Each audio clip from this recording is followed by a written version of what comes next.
Instagram, we are live on YouTube, we are live on Facebook, we are live. Right now, we're talking to everybody across all of our platforms. So if you're watching us, thank you for joining us wherever you're watching from.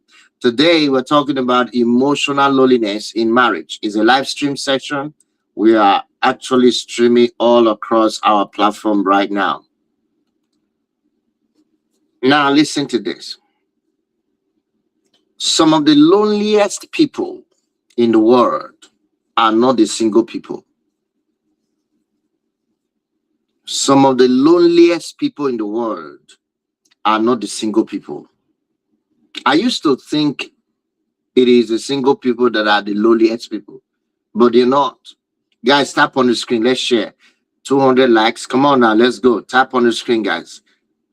For those of you on TikTok, I'm talking to those on TikTok. TikTok algorithm have a way of working. Guys, tap on the screen. Do that for us. Thank you.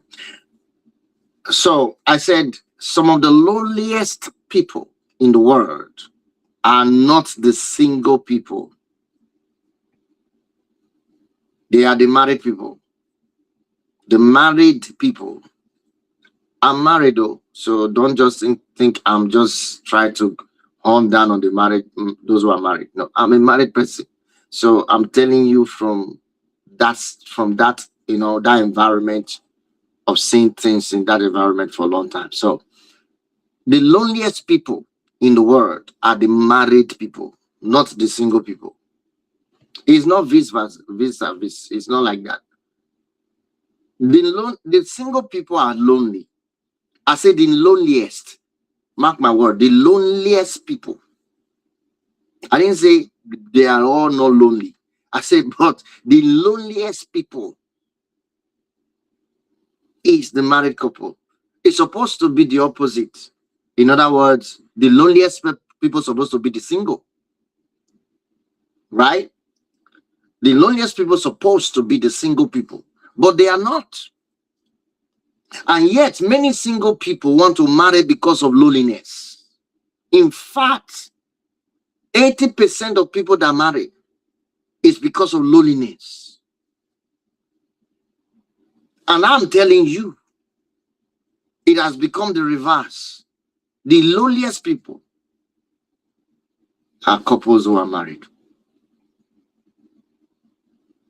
Listen, I keep telling you, there is a type of loneliness that you are in the same house, but that loneliness cannot be cured. You are sleeping in the same bed as couples, but that loneliness cannot be cured. You sleep beside somebody every night, and you can still feel alone. You can still feel alone.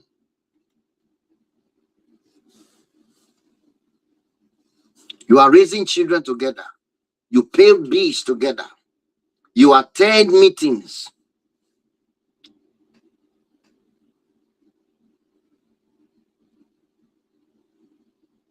You might even be celebrating anniversaries and still feel as though you have nobody emotionally. Emotionally.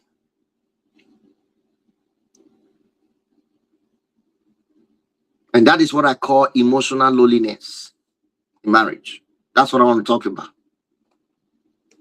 Sometimes the marriage has not ended physically. Nobody has packed their bag yet. I did a video one time. I said, do not pack your bag yet. If you're already planning to divorce, I said, don't pack your bag yet. Nobody has filed for divorce, but emotionally, it has happened. They have divorced emotionally. Physically, everyone is still together. Emotionally, one person have been living alone inside the marriage for years. What is causing this? It's due to emotional immaturity, emotional lack of emotional intelligence. One of the biggest mistakes people make is assuming, oh, my husband or my wife is still here with me, so our marriage must be okay. Our marriage is fine. As far as we are still together, they have no fight for day. They don't say they are tired. They never say that they want to leave. So we are fine. It's an assumption. No is the answer. You are not fine. Let me tell you something. Physical presence is not the same thing as emotional presence.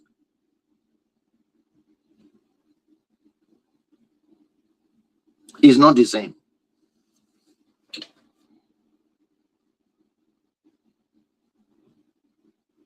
Physical presence is not the same thing as emotional presence. Somebody can be sitting beside you and you will still be starving. You'll be starving emotionally.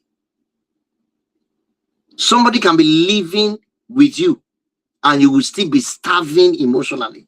That one is just common.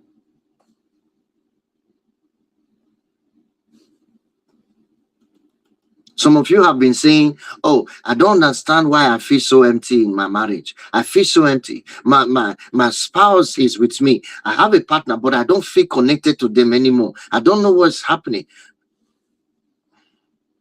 We only talk about the children. We only talk about bills. We only talk about responsibility. I don't feel seen. I don't feel heard. I don't know what to do. I don't even know how to explain what is wrong. Listen very carefully. You may not simply be experiencing a communication problem because you think that is a communication problem. It's not. Stop calling it communication problem. It is emotional loneliness. You are starving emotionally. Emotional loneliness is dangerous, very dangerous, because it can exist so quietly for years. I'm telling you, for years, 20 years, 30 years. It can just be there for that long in the marriage.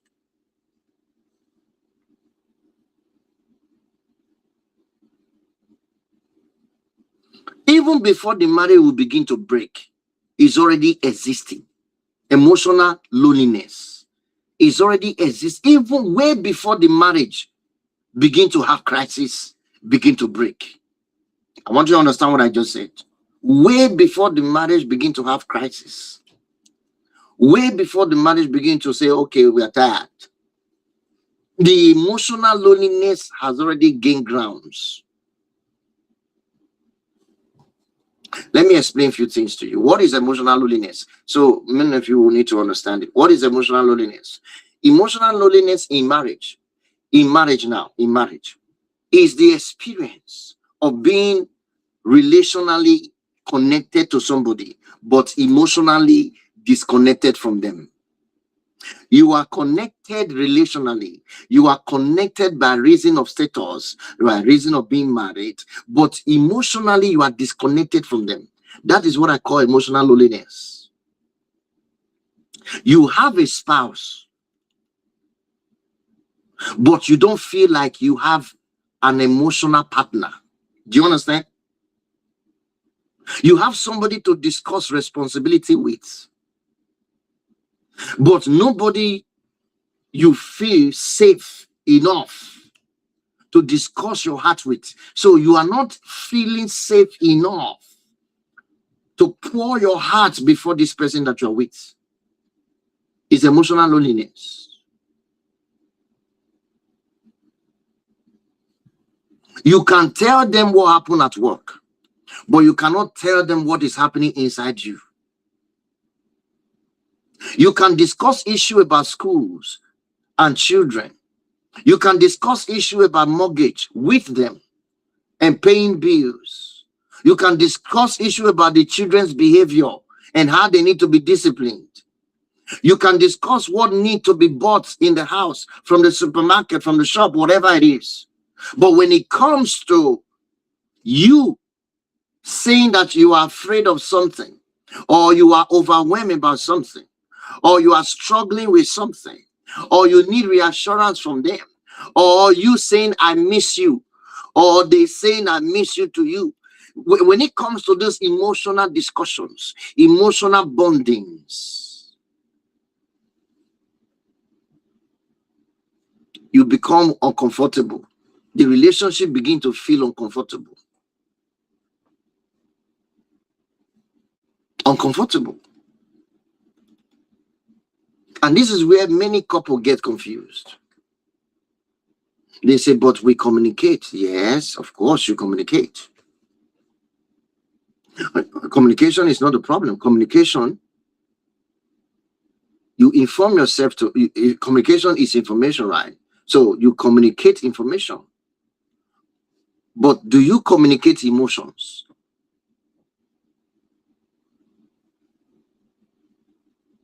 Do you communicate emotions?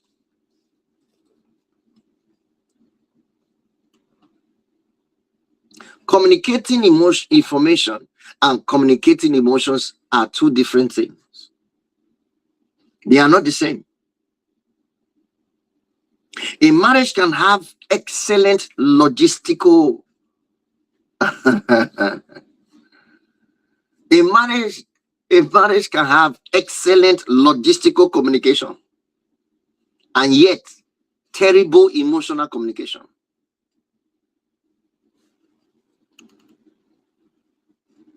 You can run the household successfully while the relationship itself is dying.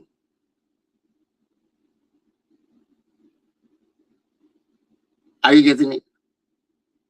And this is why emotional loneliness can be difficult to identify.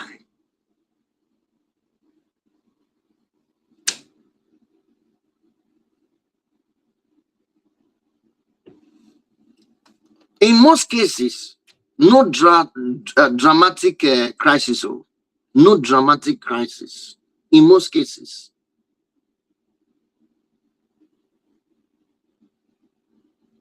but the relationship is simply growing emotionally empty. Growing emotionally empty. Every day is growing emotionally empty. Every day. And now, eventually, after some time, you start wondering, how can you be married and still feel this loneliness?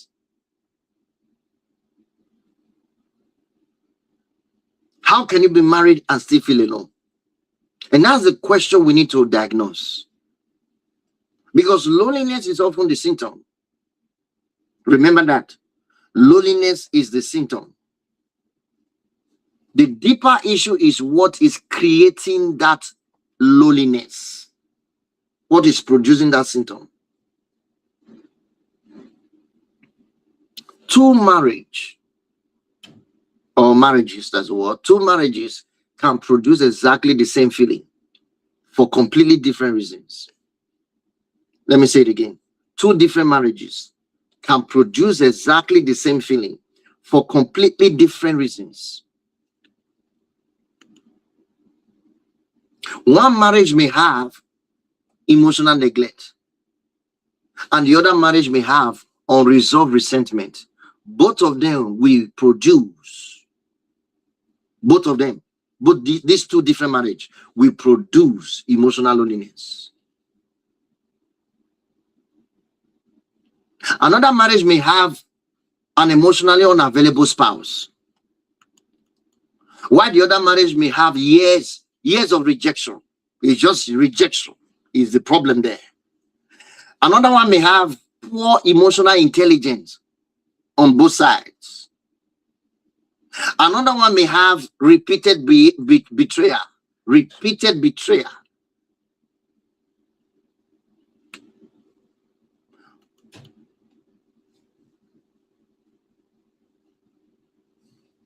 This is what gradually destroy the vulnerability in the marriage, that makes it a state that creates that state of loneliness. Remember, it is emotional disconnection. You are physically connected to this person, but you are emotionally disconnected from them. That is loneliness in marriage. So you must understand the pattern. Remember, loneliness is the symptom. It's not the root cause. So you must understand the root cause. You must understand the pattern that keep generating and producing the loneliness experience before you can decide a solution that should be.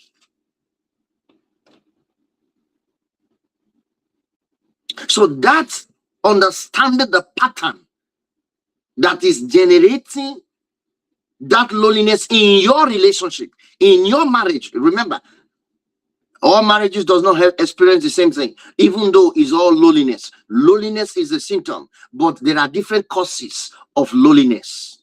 So you need to diagnose your own to know what pattern is producing this loneliness in your marriage.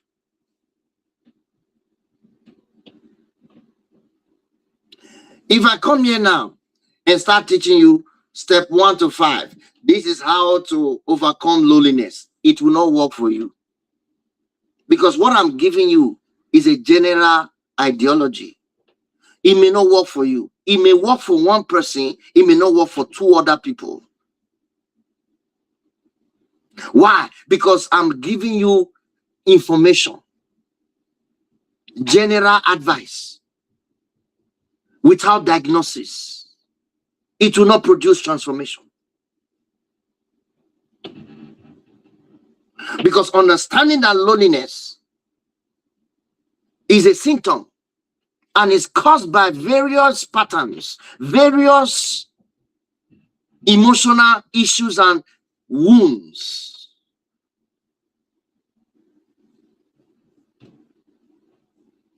We all completely defeat the idea of trying to come up and say, let's take some steps on how to overcome loneliness in your marriage. This is 5 steps. That will not work. That is just information. That is just information. Anyway, I will never do that because I know what works. That's information. So it's not enough to go on the internet and be searching for how to overcome emotional loneliness or loneliness in marriage or relationship. It's not enough. You will need diagnosis to actually get the solution that is tailored to your own dynamic relationship. Do you understand what I'm saying?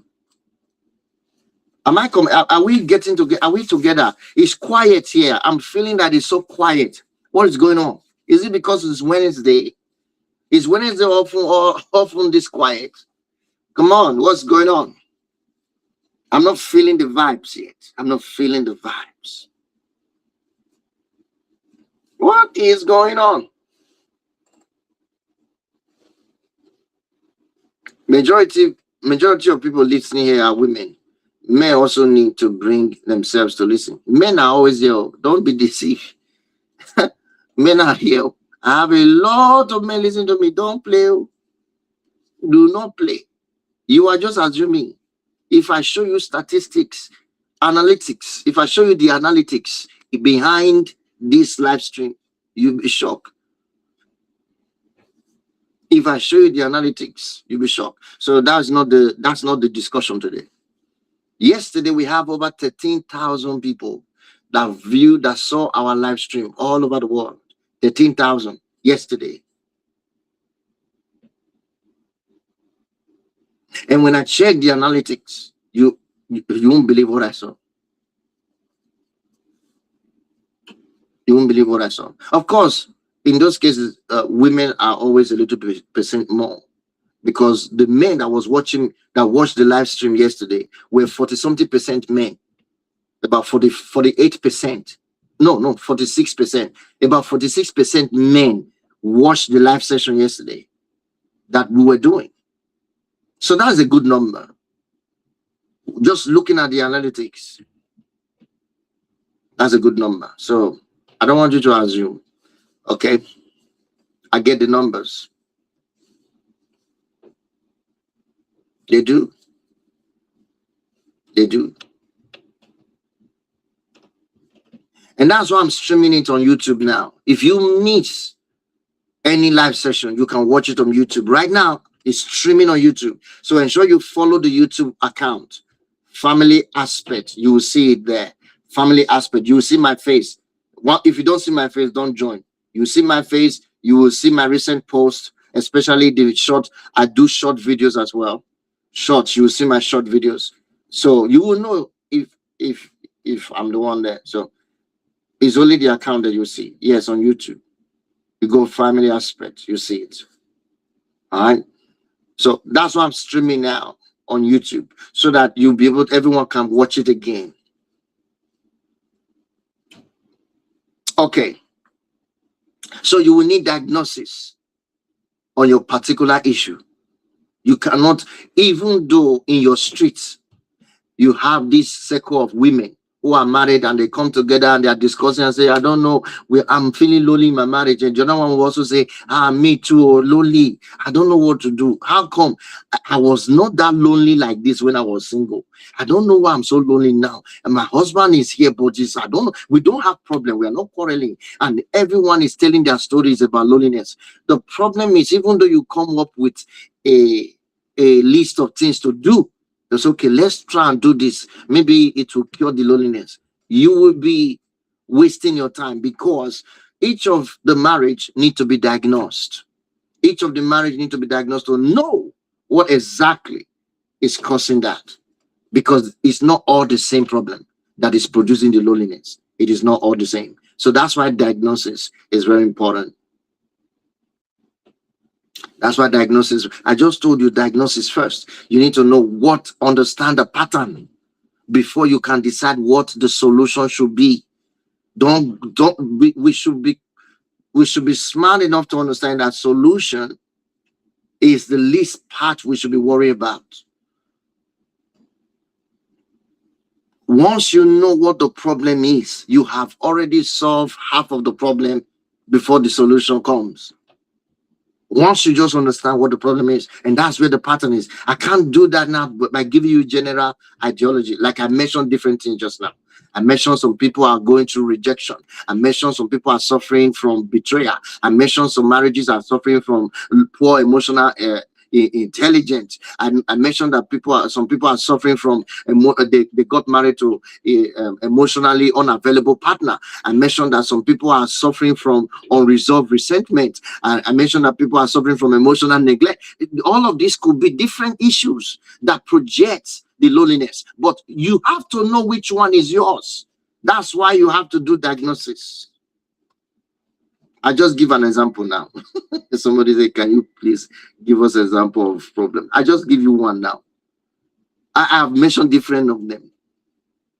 So these are the different issues, but I can't tell you that this one is yours on the live stream. Like, okay, maybe is one problem that causes loneliness. It is not one problem that causes loneliness in marriage. It is not one single problem. There are different emotional emotional injuries that leads to loneliness in marriage. Different emotional injuries. So you need to know which one is under your own. Do you understand? Guys, give me a sec, because I'm not sure why this door. Sorry, give me a sec.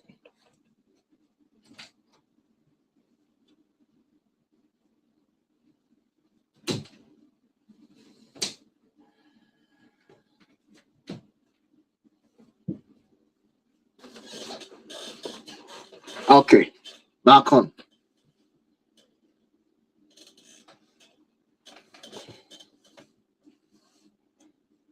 All right, now that is cleared, since you understand that part, let's proceed. That's why you need emotional diagnosis. You need emotional diagnosis to do this, to resolve the loneliness problem. So if I'm any case now I mention, whatever I mention, and it appears that this is what you're experiencing, it's not that is the proper diagnosis, but I'm trying to give you signs and symptoms of loneliness. The symptoms of loneliness will tell you that you are having a marriage of loneliness, or you are in a marriage that is filled with emotional loneliness. The symptoms I'm going to mention soon is a symptom, is a sign. These are signs of emotional loneliness in marriage.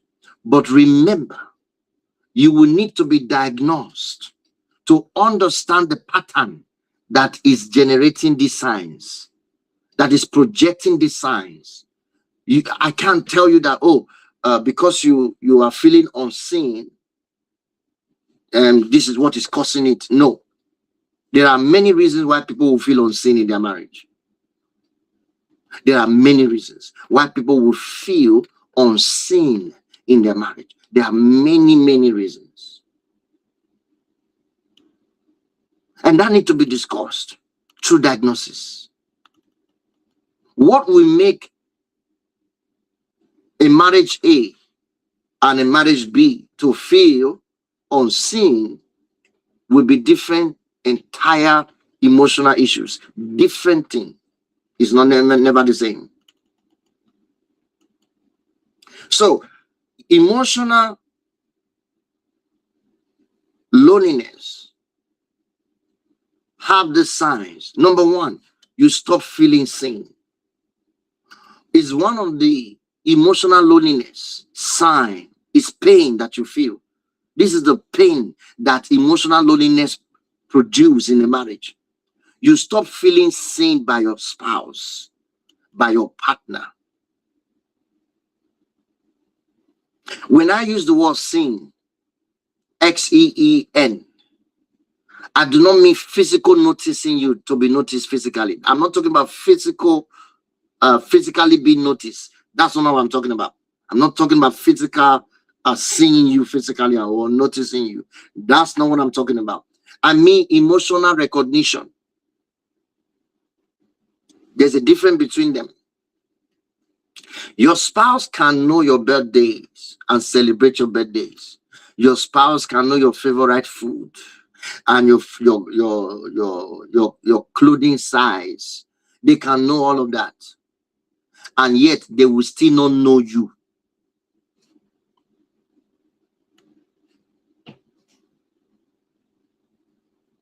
Because they do not notice when something has changed in your life emotionally. They don't notice. They don't ask you, are you okay?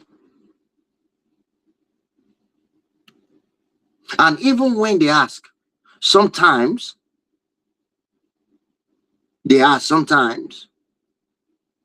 you will know that they don't really want the answer. They don't really want the answer. They just ask, but they don't really want the answer.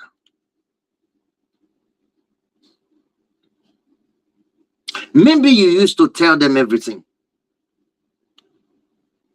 but eventually you realized that when you express yourself to them, every time you do, you were dismissed.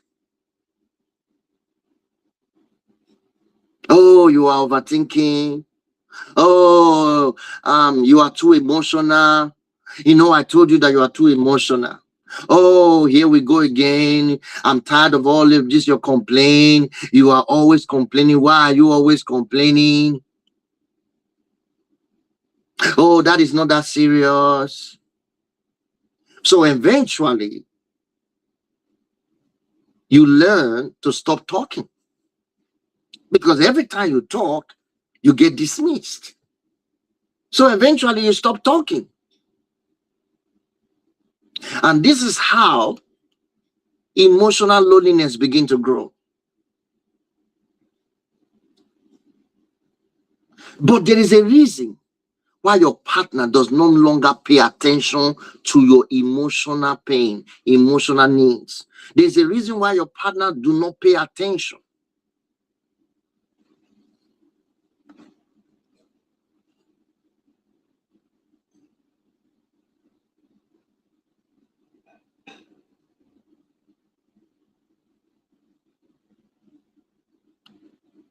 Are you getting it now?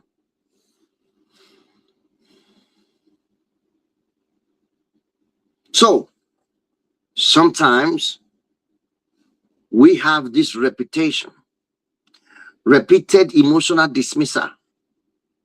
And that repeated emotional dismissal will teach you or have given you a system, a way of thinking that other people,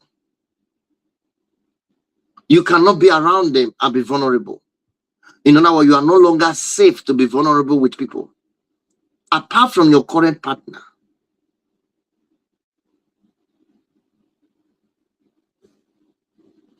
Okay, Darren, I might block you if you don't stop the comment you're making. This is not a platform for astrology. So I'll block you if you make that statement again. You know that's not the communication here. So don't be different. All right, don't be different. Focus on the subject on hand. Focus on what we're talking about. If you are not interested, come another time. Maybe another topic would be interesting to you, if not this one. Thank you. So now, a lot of people don't know that they have developed a pattern as a result of repeated emotional dismissal. You that suffer the emotional loneliness, you now become a victim, not a victim only, but also a perpetrator of emotional loneliness. So you can go around in another relationship and then become the one who stir up the environment of loneliness.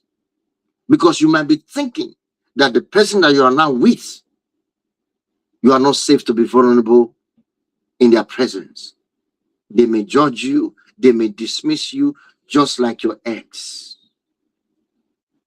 Whereas your ex, in the beginning with your ex, you were vulnerable. You wanted to share. You were that lively person. Now your ex was someone who dismissed and always, make you feel like you are not supposed to talk. You're not supposed to share. You're not supposed to express yourself. So you stop talking. You used to like it. Now, after many years of having that experience, you have learned something. Now you come out of that relationship, for instance, or you leave that marriage, you now find yourself that the next one, you are not the one being afraid. You are not scared of being vulnerable. You are the one that now start the journey.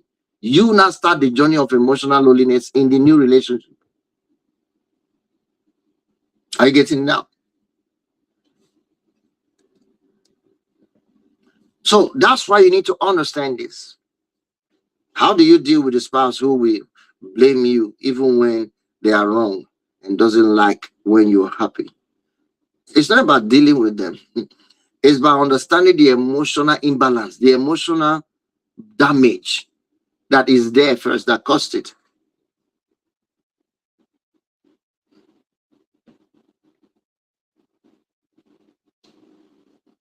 Because blame shifting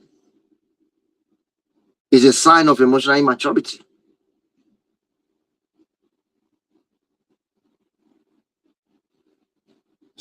Perfection, acting as though you know it all, is a sign of emotional immaturity. It means there is lack of emotional intelligence.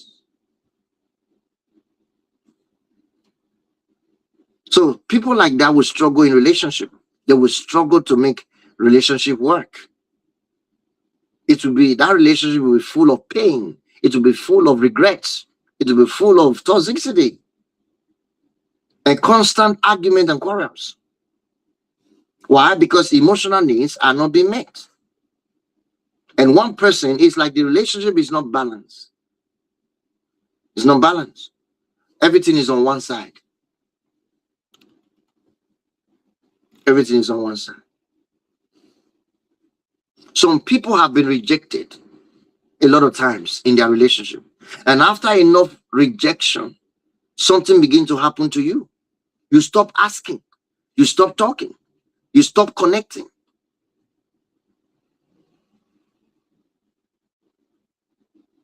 Be careful when somebody who has been asking for connection for years suddenly become quiet. Let me say that again. Some of you, your partner is coming to you all the time, trying to be around you, trying to connect with you, be close to you, and they have been doing that for a long time. And every time it's as though they are forcing themselves to do it. Be careful. Be careful if they become quiet. Mhm. There is no returning from there. Many of them never return. If your partner has been asking you for connection for years and you have not been able to, allow that to happen, if they become quiet, if they stop asking, that's it. It doesn't mean that the problem have been solved, though. It doesn't mean that, oh, you have finally succeed because they have finally adapted to you. They have adjusted to you now. So because they have adjusted, no, so that means you won. Silence does not always mean that the problem has been solved.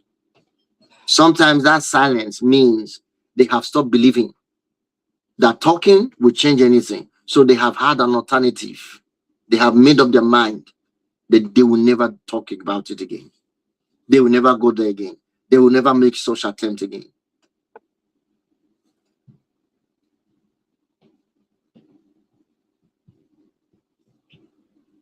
And it's not healthy. You are not a weapon going somewhere to happen, because if you're like that, no relationship will work. If you marry, it will not last. You might have problems in it. If you are in a relationship, you just move from one to another with that kind of behavior.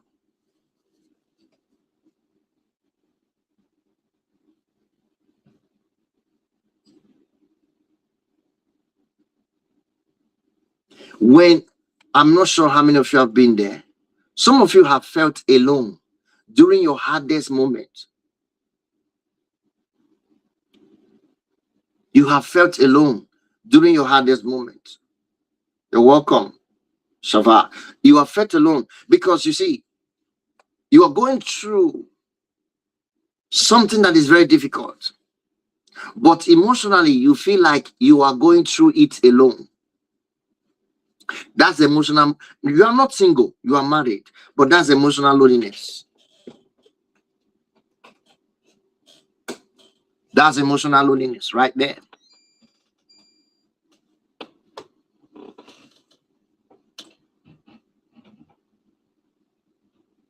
Maybe you are struggling at work. You're struggling with what is going on at work. Maybe you are overwhelmed by parenting. Maybe there are financial pressure. Or maybe you are grieving. You're grieving someone or somebody or something. Or maybe you are even questioning yourself. To some people, life is just heavy. Life just feels heavy. It's just too much in life to take. And you are married. But look at it. Instead of your marriage becoming the place where you can emotionally excel,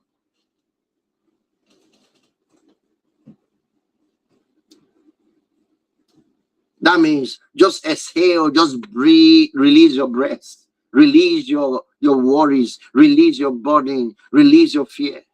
You find yourself carrying everything privately.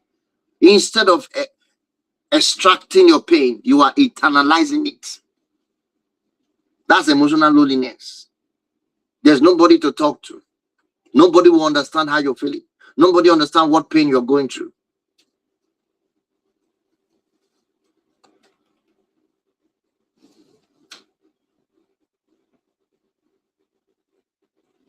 Now, I'm not saying that your partner should solve all your problems. Your partner should not solve all your problems. Nobody should be expecting that their partner will solve all their problems. But sometimes they can know where to function. You should be bold enough to say, I'm not carrying this alone. I'm not doing this alone. At least someone is there to support you emotionally. At least you can tell your partner, talk to me, what's going on. I may not have the answer, but talk to me.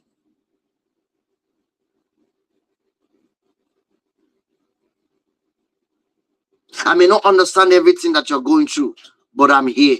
I'm here beside you. You can tell me. Come on, let it on me. Let it all mean. Come on, pour it out. You see? We will figure it out together. What do you need to feel better? What do you need?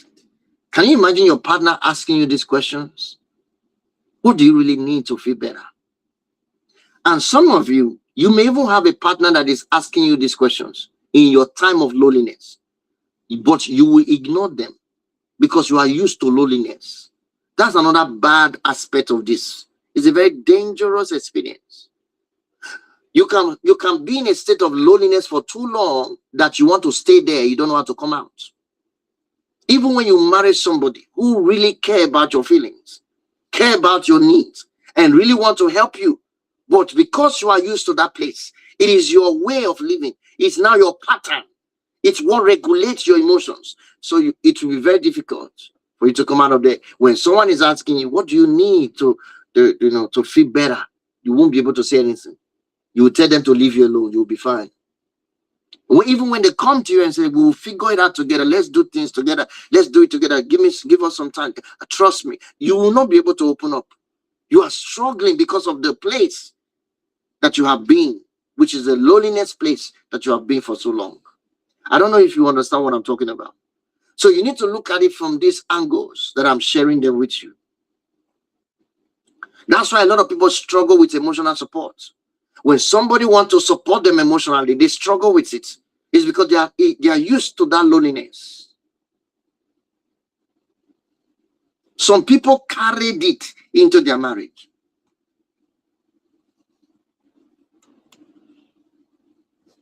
They carried it into it.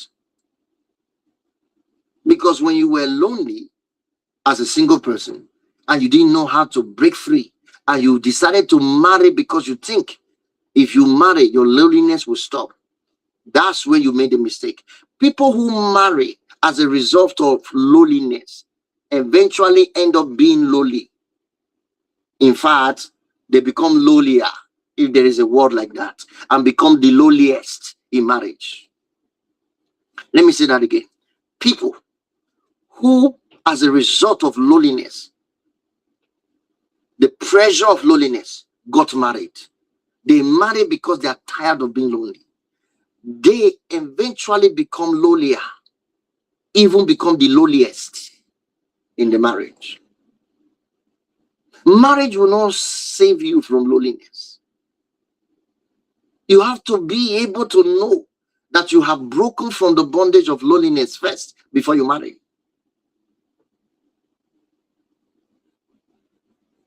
People don't marry because they are lonely. But why did you marry because you were lonely? You marry because you were lonely. And it's not the right reason to marry. That's why a lot of people become the loneliest. They feel the loneliness more in the marriage.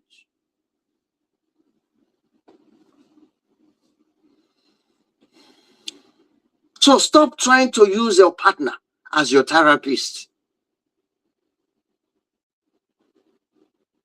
And when your partner try to support you emotionally, when they try to support you emotionally, it does not mean that they have become your therapist. And you that is supporting them, do not think that you are not playing the role of their therapist. You are not. You can. You will fail. Even before you start. So you must develop enough emotional responsiveness that your partner does not need consistently feel abandoned inside their difficult moments. That's what support means. To give support means that you have developed enough emotional responsiveness. Hey, this is so important. You see the word I use? Emotional responsiveness. In such a way that your partner does not need to be in a situation, in a difficult moment, feeling abandoned. That's what it is. But that emotional responsiveness is where the difficult thing is. Not everyone actually have built the emotional capacity to be responsive. Many are by default reactive. That's the problem.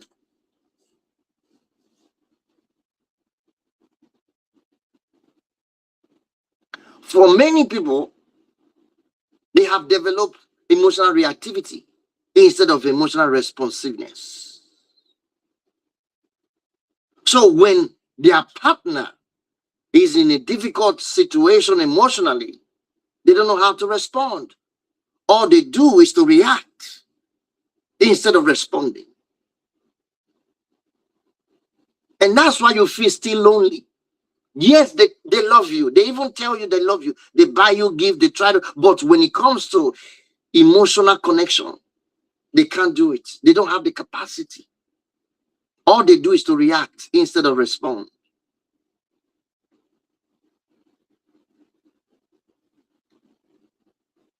When somebody repeatedly experience pain alone while married, they eventually stop associating their marriage with emotional safety. Let me say that again. When somebody repeatedly experience pain alone while married, eventually they will stop associating their marriage with emotional safety. That means they will start feeling emotionally unsafe in their marriage. And once that happens, emotional distance begin to become normal in the marriage. Emotional distance begin to become normal.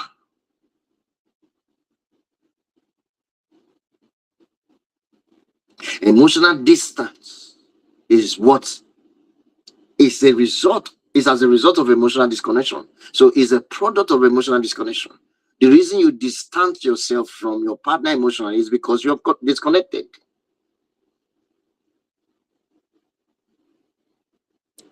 And why did you disconnect? Repeated experience of pain. Repeated experience of pain while you are married is what makes you to disconnect. And that disconnection leads to the emotional distance. And now you now feel emotionally unsafe to be in that place. Is it too deep? Because what I'm talking about, are you guys getting it at all? Is it too, should I? I'm not sure, because are you getting it? Are you following? Is it to some of you, is it okay? Or is it too strange? Because, oh, somebody say it's not deep enough. Okay, that's good. I should make it deeper then. I'm good. I'm glad that someone said it's not deep enough, but it's okay. So, what's the difference between being alone and being lonely?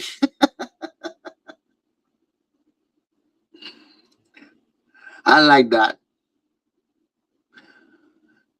Just a tiny difference. The problem is you're looking at the generality of events in your life. I'm not looking at the generality of events in your life. I'm looking at your marriage, relationship wise. That's why I said emotional loneliness in marriage. But you are asking questions from the generality of events. And then you cannot consider being alone and being lonely. For instance, I'll give you an idea. In the Garden of Eden, Adam was not lonely. He was alone. Did you get the difference?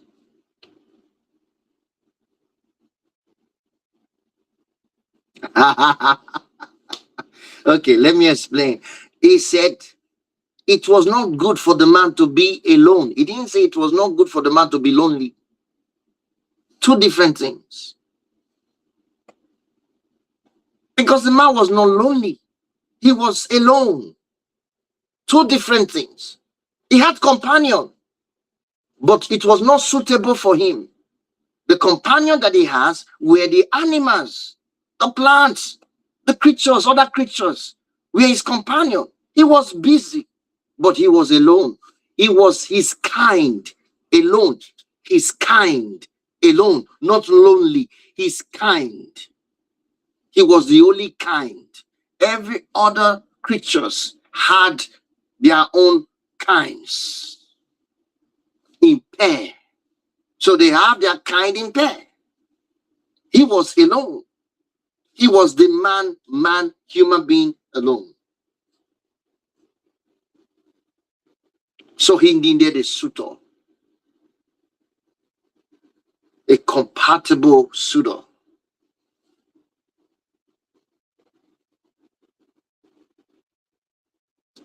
So it wasn't loneliness issue. It was a lone issue. That means he had a lot of things to do all by himself. He needed someone to join him in what he had to do as an assignment given to him. That's the generality application. So when you talk about loneliness, it's a different ballgame.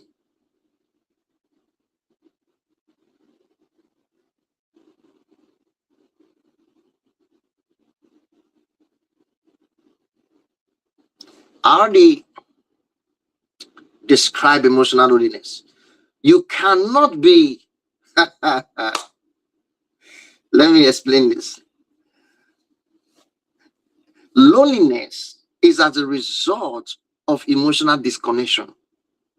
Okay, I already said it before. Loneliness as a the person that asked the question. I hope you got that part I just explained. Should I continue? That part I just explained to you. Did you get it?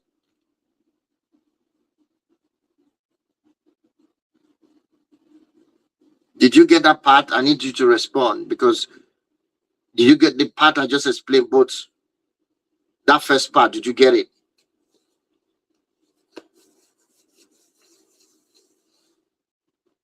Okay.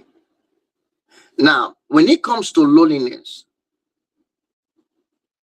you are in connection with somebody, but emotionally disconnected from them. In the first place, Adam was not lonely. He was alone because he had no connection with anybody. There was no another human being. The loneliness he may have felt may have come from when Adam and Eve disconnected as a result of what they did to themselves, the wrong thing they did, when they started blaming themselves. That's when loneliness came in. You see, when that blame came, it was Eve that made me to eat it. The woman you gave me is the one that made me to do this thing. That is when disconnection happened. That is when the loneliness came in. And loneliness is as a result of that, the fall.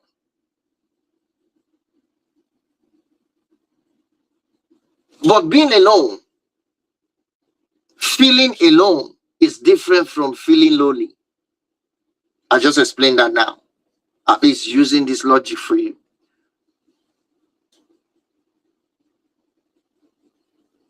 So when you put the general event of life together, including relationship, then you can be trying to find out what is the difference between being alone and then being lonely.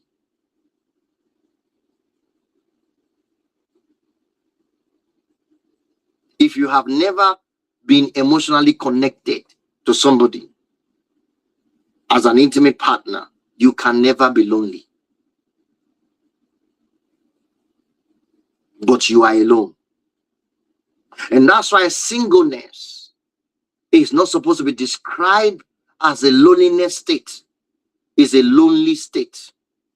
How do I put it? It's a lone state. It's a lone state, not a loneliness state. Singleness is a lone state because as a child, you grow up, become an adolescent, and then you are not normally, if you are not emotionally connected to somebody else as an intimate companion at that level, it's okay for you to really stay without feeling lonely, but you are alone. That means you do everything you do alone. You sleep in your house alone. You go to work alone. You talk to yourself or to your TV alone. All right? You go to invitations alone. You go to shopping alone. You go to the gym alone. You stay alone. You sleep alone. That is being alone. That is not loneliness. Loneliness is when you now get connected to somebody emotionally that you now have to call, I am in love with someone. You are not connected to somebody to be your companion. And that person now begin to have things that bring pain to you. Do things that causes you pain, emotional pain, that become repeated. What happens is you find yourself withdrawing. There will be a disconnect because they harm you, they hurt you. You are no longer safe to be with them or around them. You are not very careful to protect yourself. Now you are no longer feeling connected. You are feeling disconnected. That is when loneliness comes in. Loneliness becomes the symptom of that disconnection because you were connected. It's different from being alone.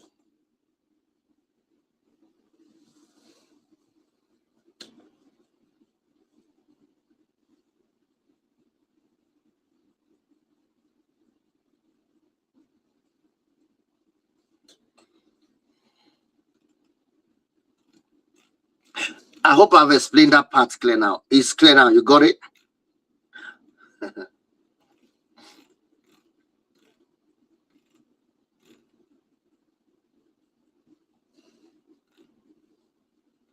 Beautiful. So, when you are dealing with emotional loneliness in marriage, you're talking about a connection that came together, but now that connection has been broken. That connection has been broken as a result of repeated emotional pain, emotional injuries that was unresolved, repeatedly unresolved. And that can produce that emotional disconnection that you now feel. Remember, loneliness is the symptom, is a symptom, is a symptom. And when that symptom exists, your marriage become a business partnership. A marriage where there is loneliness, that marriage become a business partnership. A marriage where there is emotional loneliness, one of the signs you see is that the marriage is a business partnership. It is one of the biggest warning signs you can see, that you can tell that this marriage is suffering from emotional loneliness. You are an excellent colleague, but you are a terrible lover. Everything in your marriage become operational. Who is collecting the children from school? Who pays the bills? What time are you coming home? What are we eating today? Who's going to the groceries? Who's buying the things? Did you call your mother? Did you, conversation is just operational. Things are just, you can tell. Don't forget the appointment though. Don't forget the appointment. Marriage is just functional. Everything is just function. Everything is just function. The relationship in the marriage has disappeared. The relationship in the marriage, yes, it becomes logistic. The relationship in the marriage has disappeared. Why? Because everything is still working on. Everything is still working externally. So people around you, your neighbors, your relatives, your family members, your church members, and everybody else, they just assume that everything is fine.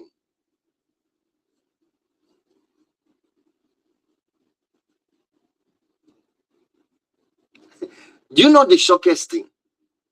It is when this kind of couple separates. It shocks everybody. That's why a lot of people get shocked. When people, you say, I thought they were fine. Oh. How could they be separated, divorce? I'd never see it coming. How many of you have responded to that before? Have you responded to such thing before? I've responded to many of them like that. I thought, what? They what? Said they divorced. What? Really?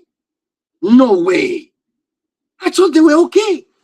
I even saw them yesterday. I saw them the other day. I saw them the other day. And they were fine. And the church members are surprised. Oh, no, that's not true. No. That's why. This is why a lot of people are shocked. When people like, because externally, they appear everything. Not some people, some couple can pretend that everything is fine. Externally, they just pretend that the whole thing is okay. Until they now realize that they can't hold it anymore. Some people have so pretended that everything was fine with them that now they are ashamed to now confront the truth that everything is not fine. They are ashamed. They stay in a toxic, emotionally abusive and toxic relationship for years because they're now ashamed to not tell the truth, to show the truth, because they have shown everybody that they were fine. But internally, if you come to the house, when you just by opening the door to their room, to their house, the whole place is stinking of emotional disconnection, abuse, emotional loneliness. You can tell nobody's talking. Everyone is on their own. Silent treatment here and there. The whole place is, you can tell. Even the way the chemistry, not even chemistry, the atmosphere. You see, the energy in the atmosphere. You can tell that something is not right just by entering the room, entering the house.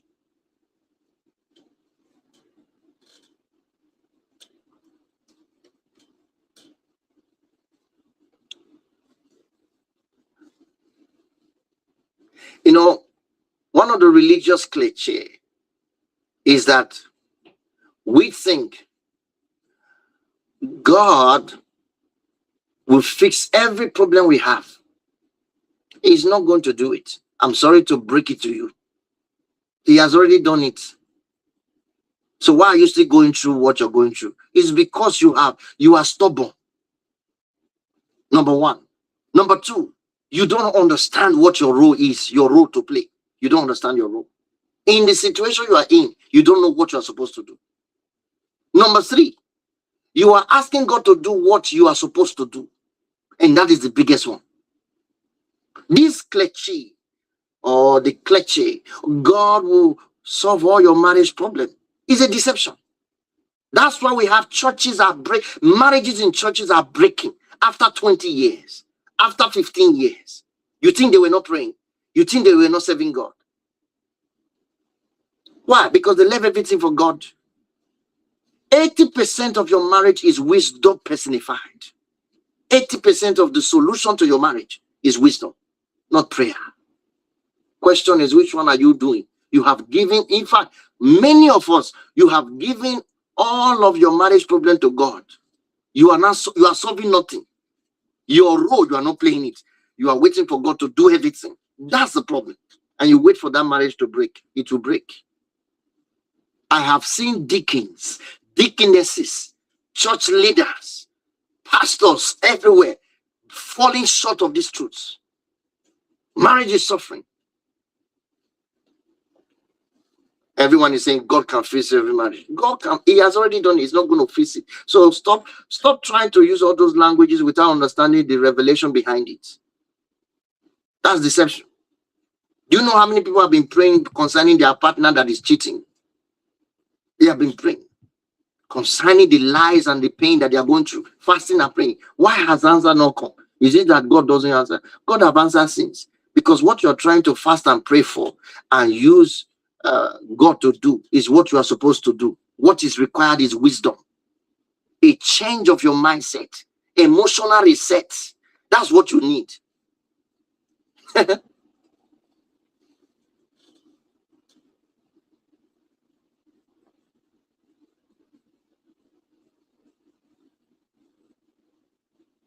So let's not just put all the. That's why do you think God give gifts to men?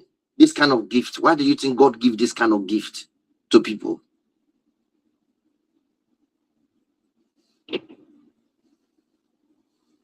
Just like you say, God can heal all sicknesses. I agree. God can heal every sickness and disease. But there are those who will need to still go to doctors.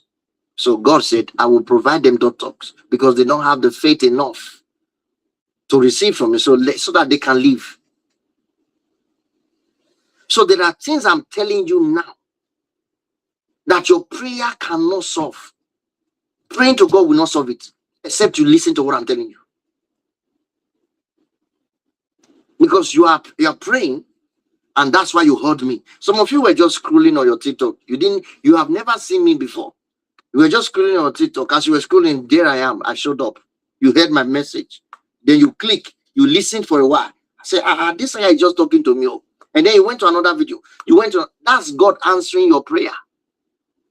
That is God answering your prayer.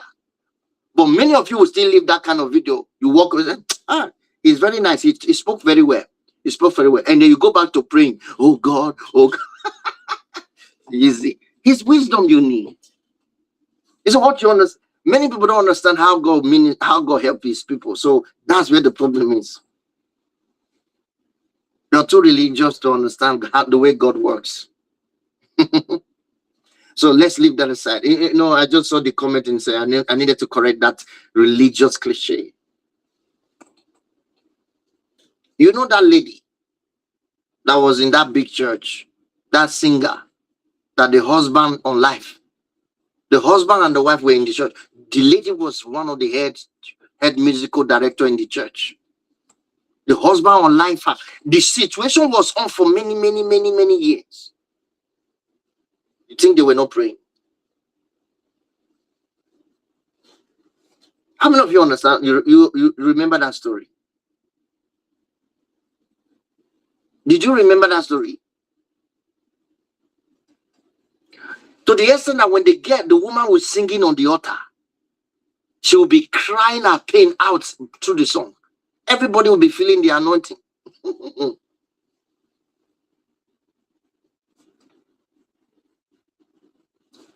So let's not get too religious about this thing. Have faith. Faith leads to wisdom. It is faith that opens door to wisdom. If any man lack wisdom, let him ask. Wisdom and prayer are not the same. Wisdom is a result of prayer. So wisdom opens doors. Wisdom is the operational skill. Is a skill. Is an ability. It comes to you to operate. You must operate it. You must put it to work. It is not prayer now. You prayed and wisdom came. Then you act. Let me not turn this whole place to. I don't want to turn this live stream to a sermon now. Let me just help you understand something.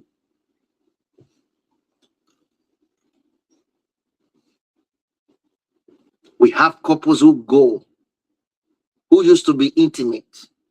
They are no longer intimate. They were seen as intimate. They function together without emotional connection. There are couples who can have intimacy, sex without emotional intimacy.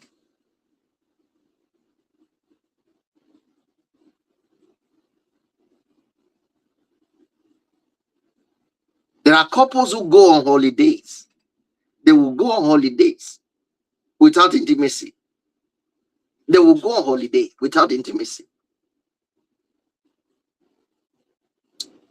And everybody will be thinking that they are fine. You see them posting pictures together. You think that everything is fine. No intimacy. Because emotional intimacy is not measured by proximity. Emotional intimacy is not measured by proximity. It is measured by access. If you don't have access to your partner, there is no emotional intimacy. That's a sign. You don't have access. Your partner doesn't have access to you, and you don't have access to them emotionally.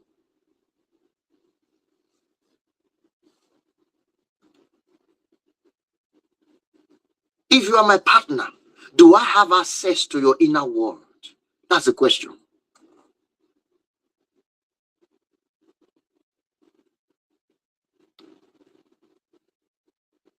Do you have access to mine? Do you have access to my inner world if you are my partner? That's the question. Can we discuss fears together? Can we discuss fear? What we are afraid of, what we are concerned about, that's what I mean. Can we discuss it? Can we discuss our limitations, our weaknesses? Can we discuss it together without feeling attacked, humiliated? Can we do that? Can we discuss our disappointments? Your disappointments, my disappointment. Can I sit down with you to discuss it without feeling blamed, less human? Without feeling that I'm going to regret of doing it? Can we discuss our unmet needs, emotional needs? Can we discuss it together? Can I have access to that? Can we disagree without punishing each other? Is it possible? Access. That's emotional connection. If you can do that, you are fully emotionally connected. But anything that stops you from doing that is what we're talking about. That's what leads to loneliness.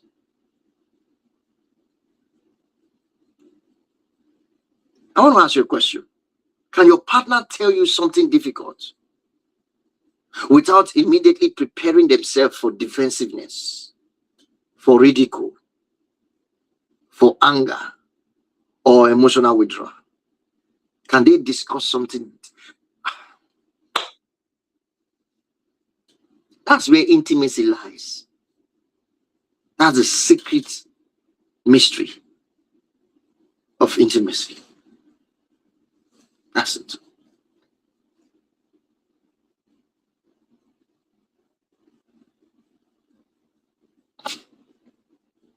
Emotional loneliness can push you away. You will start finding emotional relief everywhere else. It is what makes people to find emotional relief outside their marriage. It is the emotional loneliness that makes you to find emotional relief somewhere else. A marriage that is filled with emotional loneliness would drive its partner to find emotional relief everywhere else except your marriage. I want you to notice carefully and listen carefully, because this part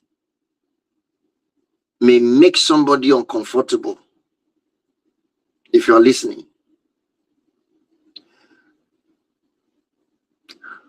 When emotional connection disappears from a marriage, people become vulnerable to finding emotional connection somewhere else. Let me say that again. When emotional disconnection, this is very important that you hear this. I need to plug this thing. When emotional disconnection disappears, emotional connection, when emotional connection disappears from a marriage, people in that marriage will become vulnerable to finding emotional connection somewhere else. I'll say it again one more time. When emotional connection disappears in marriage or from a marriage, the people in that marriage will become vulnerable to finding emotional connection somewhere else. This is one of the terrible and dangerous signs and problem of emotional loneliness in marriage. It will make the lonelier, the one who is lonely, to become vulnerable to finding emotional connection somewhere else. That's why it is very easy for marriage that suffers emotional loneliness for the partner to betray the other one. It is very easy for them to get involved in emotional intimacy with somebody else. It is very easy.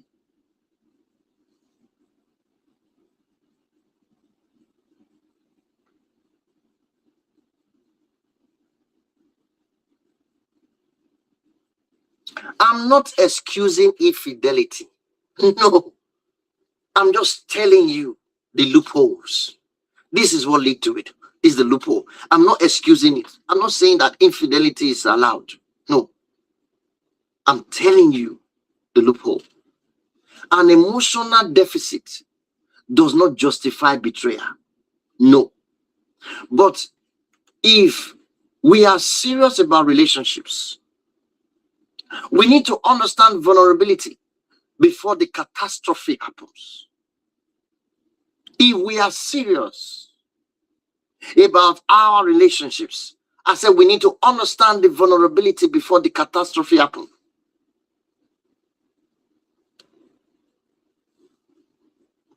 You are not listening to your partner, and it's been for a long time. Now somebody else is now listening to them at work. A new colleague or the new job that they found, they got. Somebody at work now is now listening to them. How many of you find yourself that, well, maybe somebody you know, they will just be, you're free to tell them anything because this person is listening and is a stranger. Your partner doesn't listen to you and he's been there for years, and now you're tired. Now all of a sudden you got this new job, and in this new job, or somebody new came to the job, and now this person, you can just talk. You just get to know each other, and then you can spend some time just talking about things that you have never even shared with your partner. Somebody is listening. Your partner has not been listening. Now somebody else is listening. That's it. Gradually, they are vulnerable. They're vulnerable.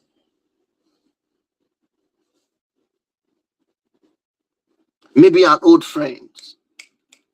An old friend. This is why so many of them connect to their ex. They start chatting with their ex. They start conversing. They can share what they are going through in their marriage with their ex. Guess what? Their ex is also married though. So we have these two couples who are married, going through emotional loneliness in their own marriage, and then these two couples find themselves as ex. They are not communicating as ex. You get it? And then they are sharing their pain with each other.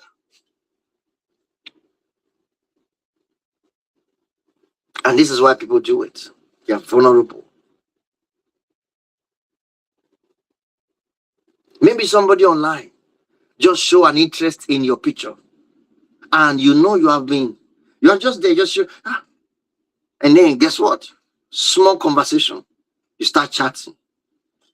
Just I'm telling you, some people have come on TikTok, and they now join a group where they were shouting, they call it multi-guest group, where you just join and then you request and they add you up, and then they're just talking. So they're talking about this thing, about relationship, or not, maybe about their issue, about their stuff, and then somebody else listen to them, and then that person will now inbox them and send them a message. I was listening to your live session today. It was really touching. I really felt for you. I hope you are getting better. I hope everything. So that person start, and then that question, that curiosity, open up because they are vulnerable. They will not reply. Oh, thank you. That's so thoughtful of you. Thoughtful of you that you even ask. That's so nice of you. And then that's how the conversation starts. And that one now will not see that message and ignore it. No, he will respond. Oh, no, don't mention. You know what? I knew that you needed to hear this. I just thought I should. And then she also replied again. Oh, before you know, it is now. Oh, where do you live? Oh, I live not too far away from here. Oh, I live in social place. Oh, really? What do you do? And now conversation go and go. Before long, they are sitting down for coffee. They are sitting down for tea. Now the main story begin to spread. Are you getting it now? Because they have been relief. That is what emotional loneliness can cause to those who suffer it.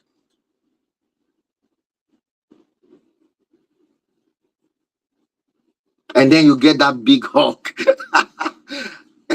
From big hug to a big, kiss at the cheek. And from there to one amazing message. Before you know, you are not thinking of them. Now you can't sleep. You are thinking of them. Are you sleeping? Are you all right? You are sending small messages. And then as you send, you delete. You don't want your partner to see it. You send, you delete. You see what is going on? Emotional infidelity. Emotional cheating is going on already. Why? Because somebody has been suffering.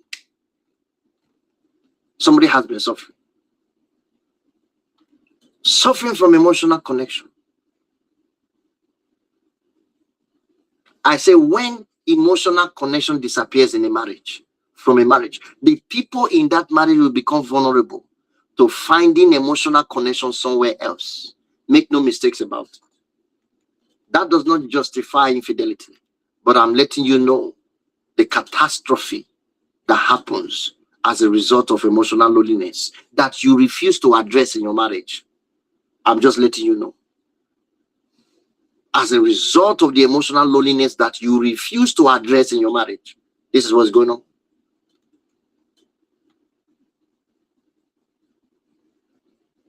Because finally somebody will listen. Somebody will listen.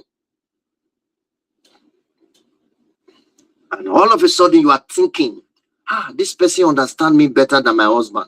This person understands me better than my wife. This woman, I think this woman understands me better than my wife. I don't know. And now you are going there. Gradually you are nursing the idea. Be careful. Be careful. Be careful. Many affairs do not begin in the bedroom. They begin in the conversations. Many affairs do not begin in the bedroom. They begin in the conversation. That's where it starts. Yes, that's why your partner is hiding. They are hiding their phone. They are deleting their messages that they send. You understand? They are saving a number with someone that they are having an emotional affair with. They are saving the phone number with somebody that they think you know, so that you will not bother to ask. This is the reason why they do it. It's as a result of emotional loneliness. They are not vulnerable to seek that loneliness. To seek that emotional connection that is missing somewhere else. Even while they retain the title of marriage, they will try to seek it somewhere else.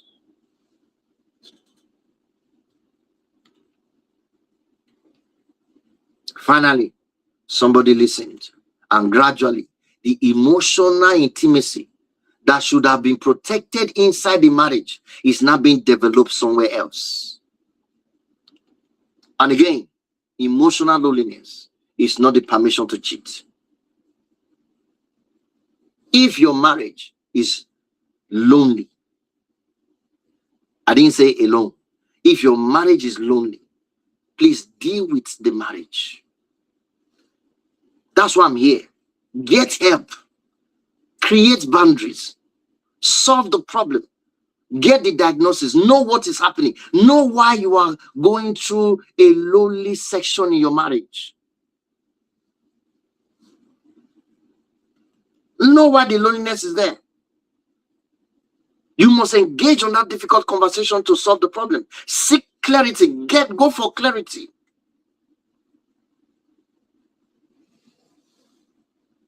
But please, do not medicate. Do not medicate emotional loneliness with another relationship. A lot of people have signed up for gym now. You know why? It's because of emotional loneliness.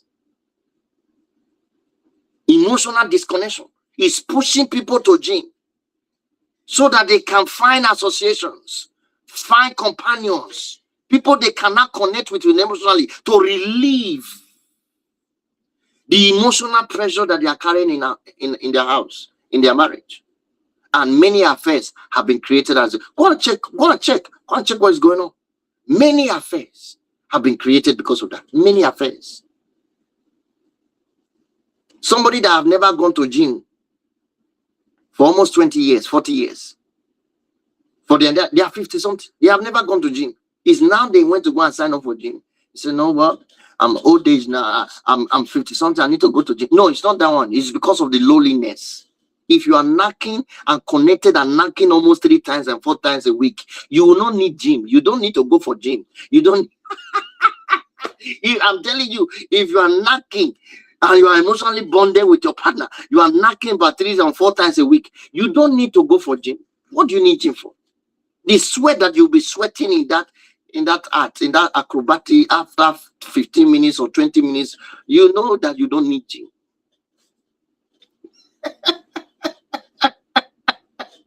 You don't need gym. Oh.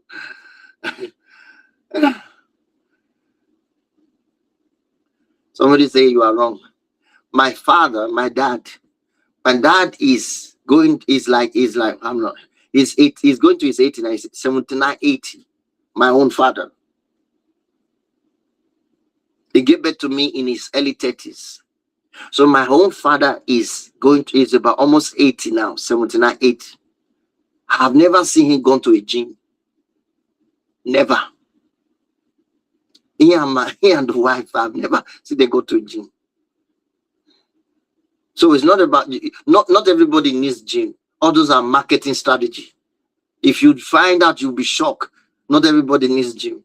So those are marketing. They have bought you. They have sold to you whatever you sold is fine. They sold it to you. Not everybody needs gym.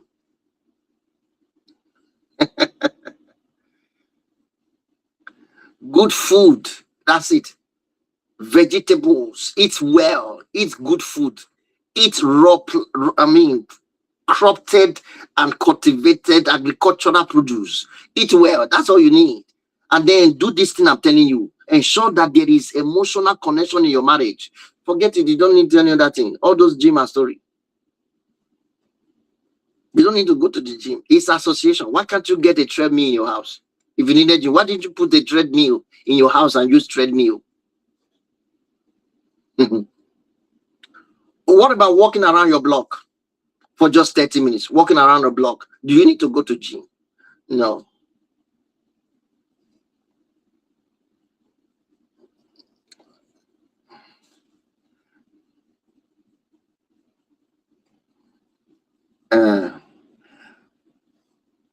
Well, it might be contradicting to you. This is my experience. This is what I believe. So it's my opinion. So if you may not like it, but this is my opinion. I said not everybody. You can't force me to go to gym. I'm just saying not everybody need a gym. So I don't need to agree with you. You don't need to agree with me. You might say I'm contradicting. That's fine. I don't. There's no problem. But the truth is, my own belief system is that if you are knocking with your husband and wife, and you are really I'm married though, I know I'm talking about. If you are knocking regularly at least 3 times a week, you don't need a gym. Go and do your research. You don't need a gym. You can go and do your research and come back. Then we'll talk. You don't need a gym. You just get a treadmill in your house. I didn't say you should not exercise. There's a big difference between exercising and going to a gym. There's a big difference. I didn't say you should not exercise. I never said do not exercise.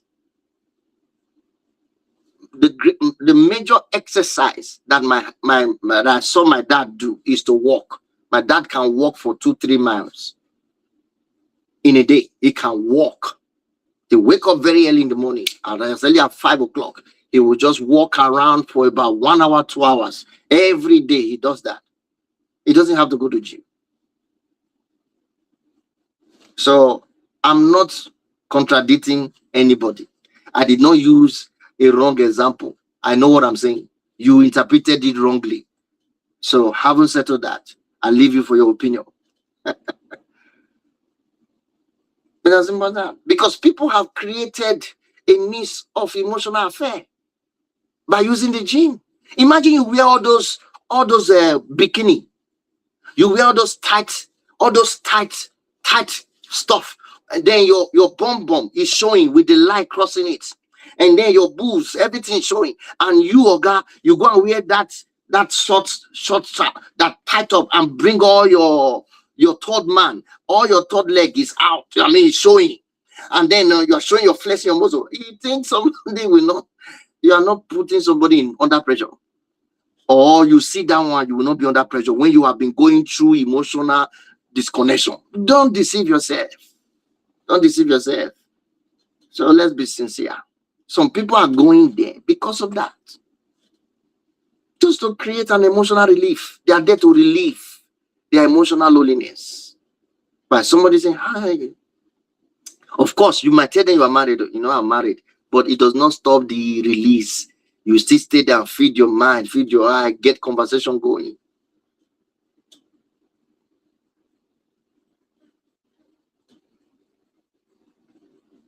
You get it? So,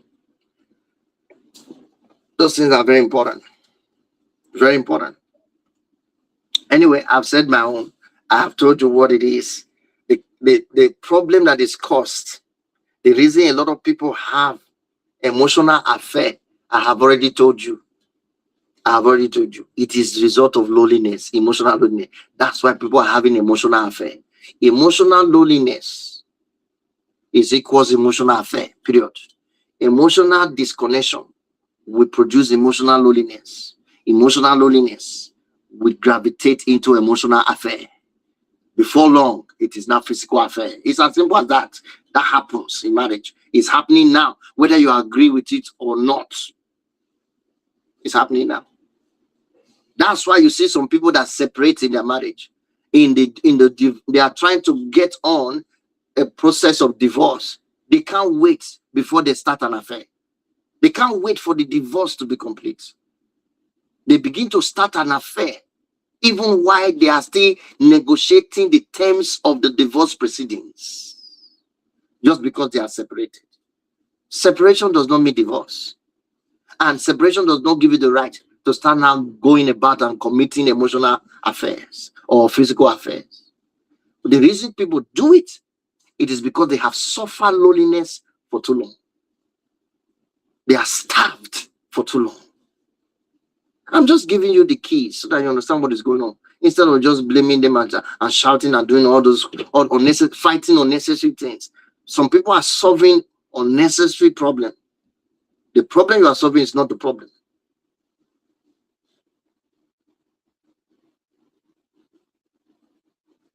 That's it.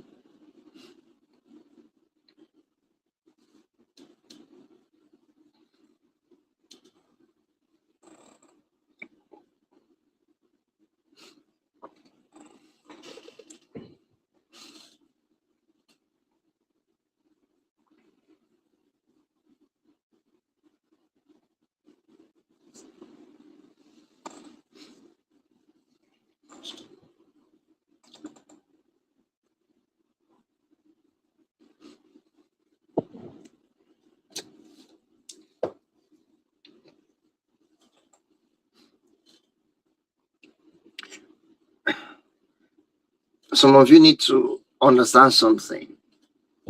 I pray for people to have peace because I have carried peace myself. I'm a benefactor, a beneficiary of peace. I enjoy peace because I'm a peacemaker myself. So I enjoy peace. God has given me peace. I enjoy peace. I love peace. But the problem is a lot of people don't know how to retain peace. Peace needs to be retained. It's not enough for somebody to pray for peace for you. Like somebody is saying in the comment section now. It's not enough to pray for peace. What if you don't have the capacity to retain it? You must have the capacity to retain the peace.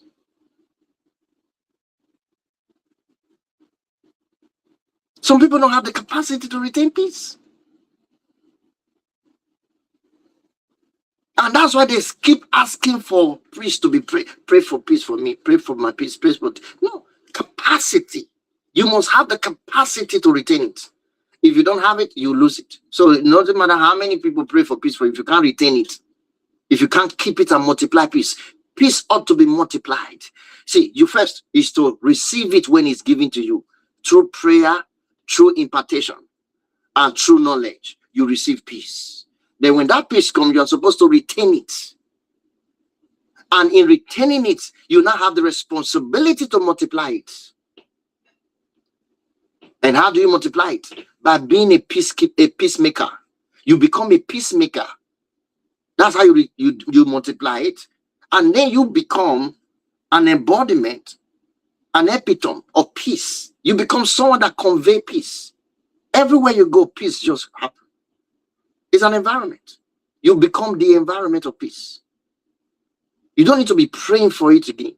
You enjoy it. You live in it. You are not a distributor. You have become a peacemaker and a peace giver. So you have to learn to retain. Retaining peace is the key before you ask for it. If you have not had the capacity to retain it, please don't ask for it, because you may not keep it. Haven't you seen some people will tell you, I want peace. I need somebody to give me peace. So I just want peace of mind. I want peace of mind. And they are the one that make trouble the most. They are not emotionally intelligent. Everything irritates them. They react easily. Their anger can be controlled. And they are the one looking for peace. You read meaning to everything you hear. You just read meaning. Everything is personal. And you want peace. How could you retain peace with that kind of mind? You can't retain peace. You can't retain peace. As long as there is an emotional wound that has not been healed, peace can't stay there.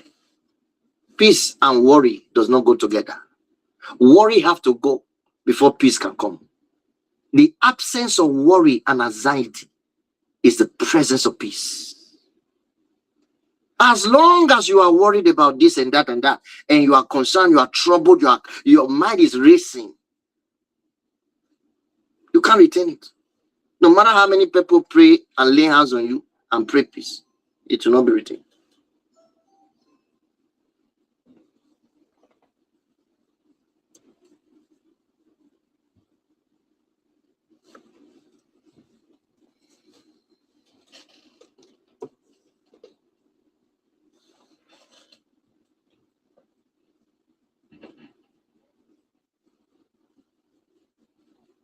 Are we together?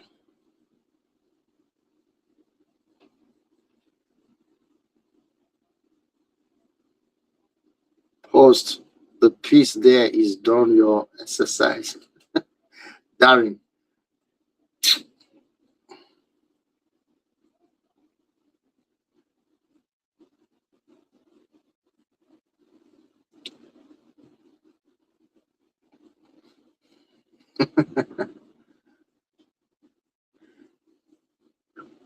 Let me tell you something.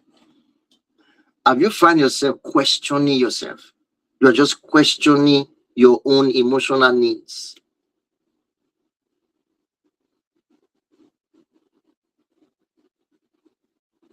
You're questioning your emotional needs.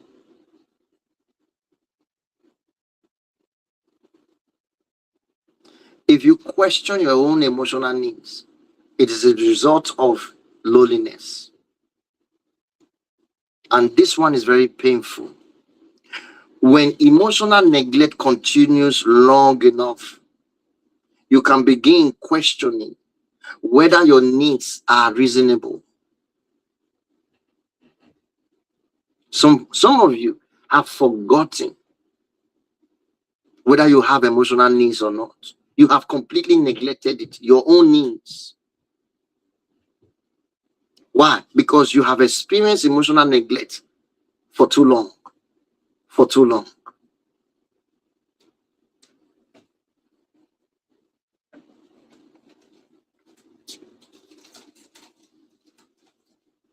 Now you begin to question your own needs. You don't think that your own emotional needs are reasonable.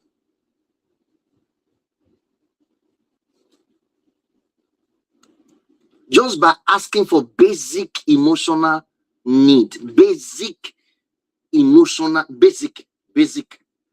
need, you are still asking yourself question whether you are too much. Are you asking for too much? It's like your partner is making you feel that you are asking for too much. They make you feel that you are too needy for basic emotional need. They still make you feel that you are too needy.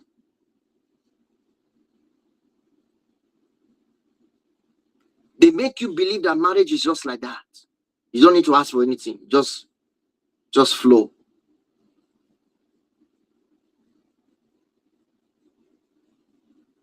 Some of them have made you to believe that you should be grateful that they are providing financially.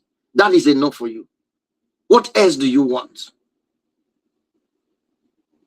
Do you lack anything? You say no. Am I not giving you money? Yes.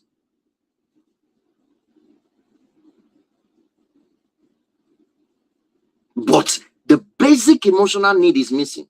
As a result of provision, they don't want you to even mention it. You should be grateful. Now you are questioning your own need.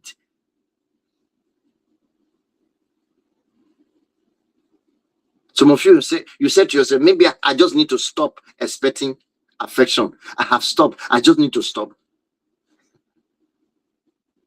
Whereas affection is the basic need of your marriage. Basic need. And now you stop expecting it. Emotional disconnection. That's emotional neglect. That there is loneliness. This is how loneliness display itself. They make you to think that you're talking too much now. And you start saying, maybe I'm talking too much. I don't need to say anything. Maybe I'm talking too much. And slowly, you start shrinking yourself. You are shrinking yourself. This is you before. This is you. Now you are like this. You're shrinking yourself to keep the marriage. To keep the marriage. To keep the marriage peaceful. You want it to be peaceful. You are now smaller. You're smaller. Smaller. You're no longer you. You are not found anymore. All your needs are gone. All your interests, everything, your aspiration, your dreams, they are gone. Shrink just because you want to keep peace in a marriage. You were not called to keep peace. You were called to make peace. There is a big difference. Many of you are peacekeepers. He didn't ask you to keep it. Make it.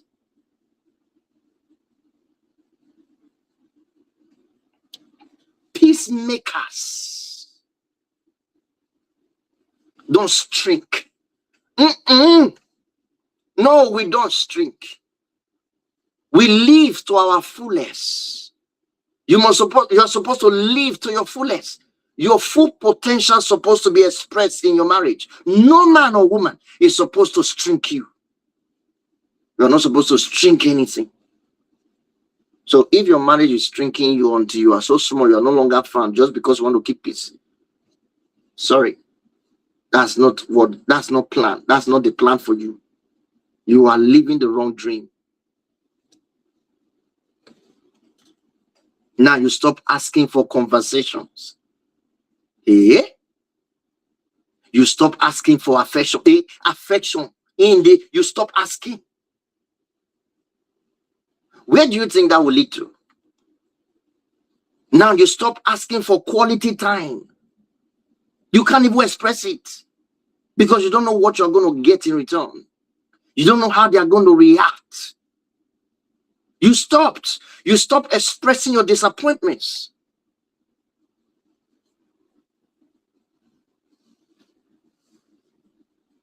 Yeah, your life has not become let it be. I'll just let it be. I don't know. I'll just let it be.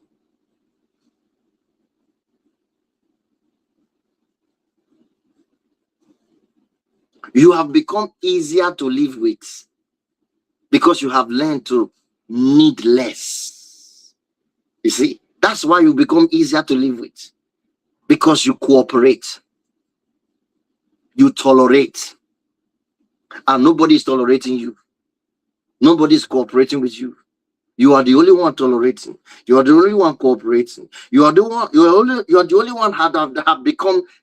Your need has become less. Need less now. You have learned it. Only you learned it. So your needs are lesser and lesser until they are no longer there. You can't see, nobody's bothering, but you meet their needs. You are the one meeting everybody's needs. No one is meeting your needs.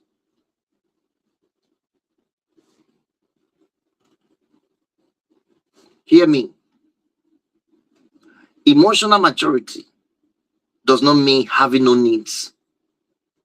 An emotionally intelligent person, an emotionally intelligent partner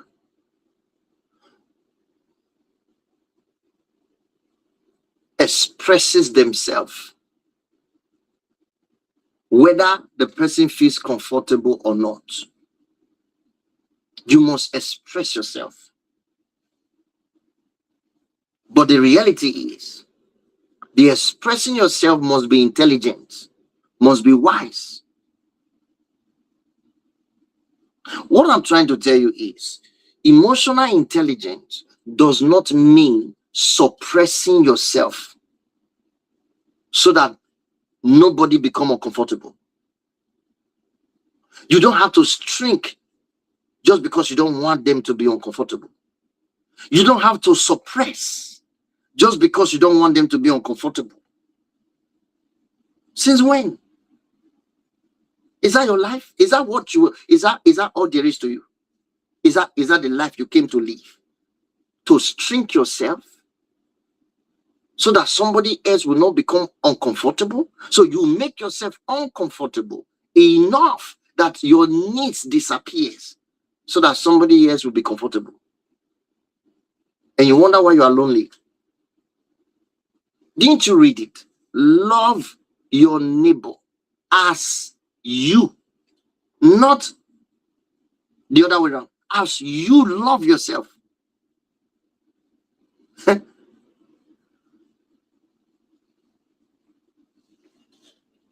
Golden rule: do unto others what you would want them to do unto you. Golden rule.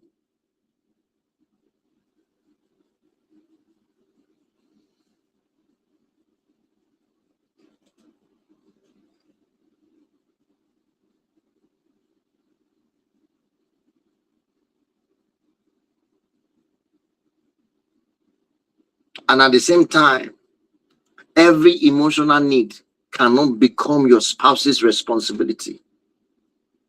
Please, that need to be clear. Every emotional need cannot be your spouse's responsibility. And this is why diagnosis, or where diagnosis is important. This is where you need it. Because sometimes people are expecting their partner to regulate every emotions that they have. Regulate my emotion for me. Oh. That's why I married you. You are supposed to regulate my emotion. If you don't regulate my emotion, who will? Are you not my wife? Are you not my husband? No. Your partner. You should not be expecting them to regulate every emotion for you.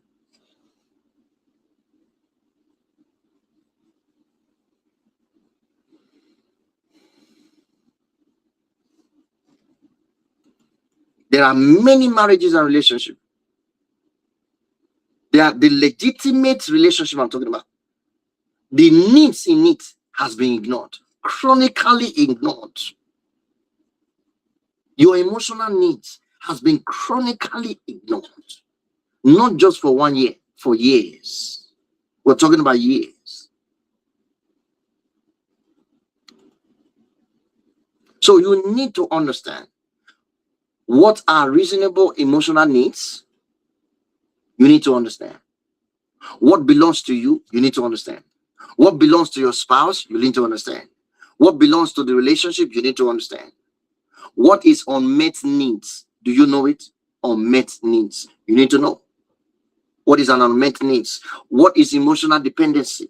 What is emotional neglect? What is emotional incompatibility? Because a lot of people don't know what that means. What is maturity? What is immaturity? Without understanding these distinctions, hear me, without understanding these distinctions, you can spend years blaming yourself, or you can spend years blaming your spouse.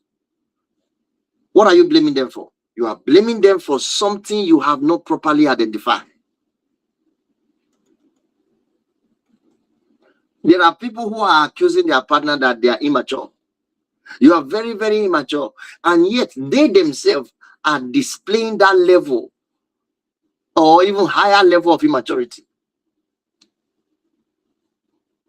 You accuse your partner that they are emotionally neglectful, whereas you that is accusing them, you are equally neglectful. So how can this problem be solved? Whatever you think you need is what you have not given, that your partner also needs. So how can your needs be met? It is giving that leads to receiving. It is not the other way around. You cannot give what you don't have.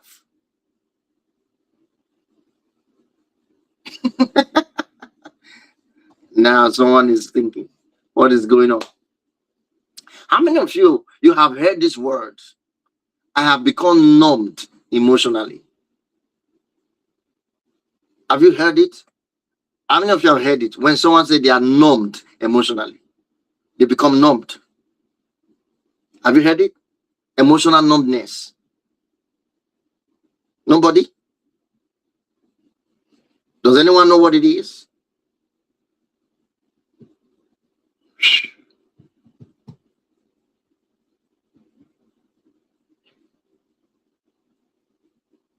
Okay. Okay.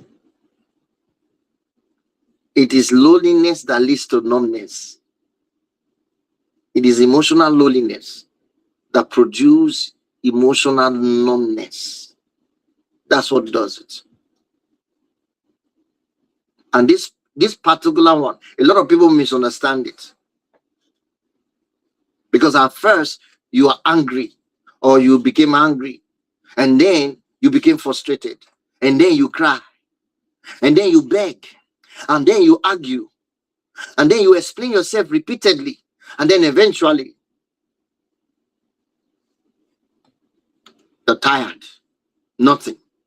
Then from nothing, you stop fighting, you stop crying, you stop asking, you don't even feel angry anymore. It doesn't matter what they do, it doesn't bother you anymore. Now you just feel nothing for them. Gone. It's going gone. Everything is now gone.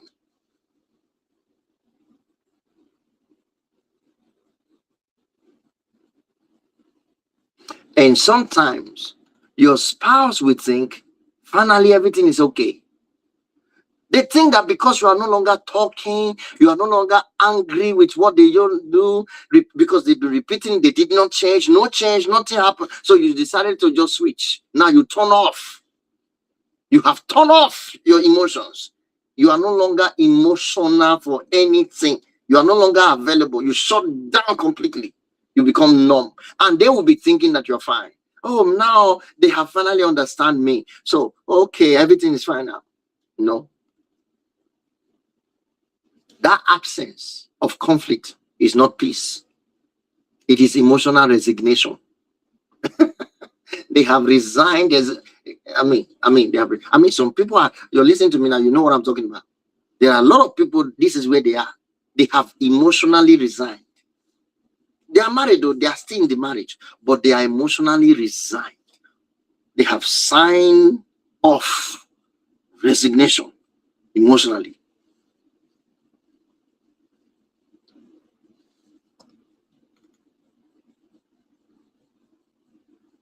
Because they have accepted it. This is what they have concluded. This person I'm married will never understand me. This person I'm married, nothing is going to change about them.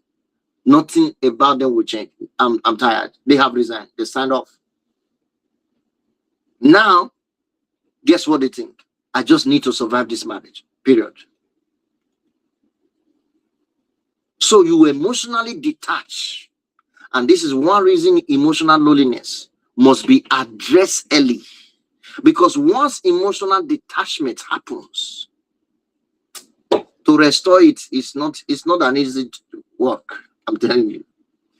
Restoring connection when somebody is frustrated is the most difficult thing you can do. Let me say it again. Restoring emotional connection in a marriage when the person have already resigned emotionally, they have become numb, is the most difficult thing any therapist, any counselor, any marriage mediators, whatever you call them, any pastors could do. Is the most difficult thing that you can ever do for couples.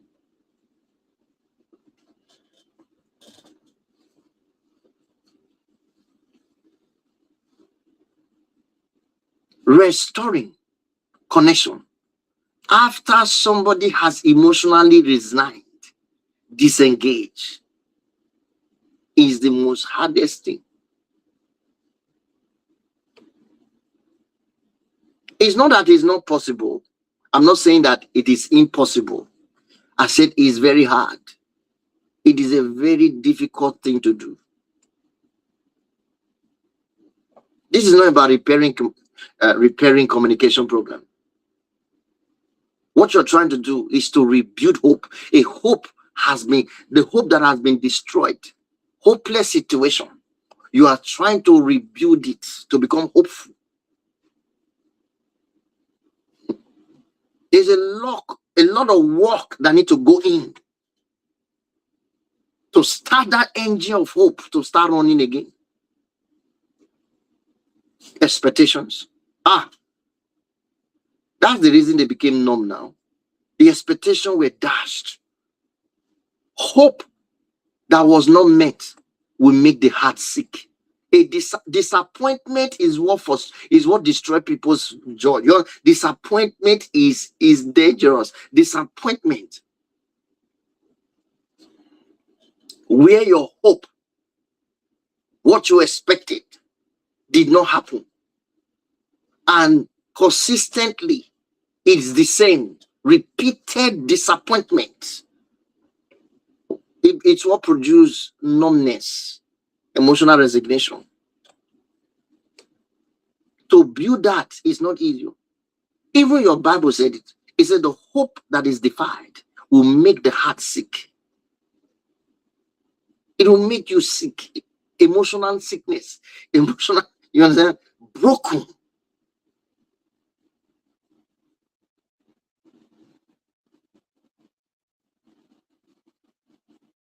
This is what leads to loneliness. So building that kind of relationship, trying to restore it, is very hard. And that's why people should not allow. I said this is the more reason why you should address the issue of loneliness quickly in your marriage. Quickly. You don't want it to get to this level. Most cases in many marriages, there's no going back. There's nothing you can do.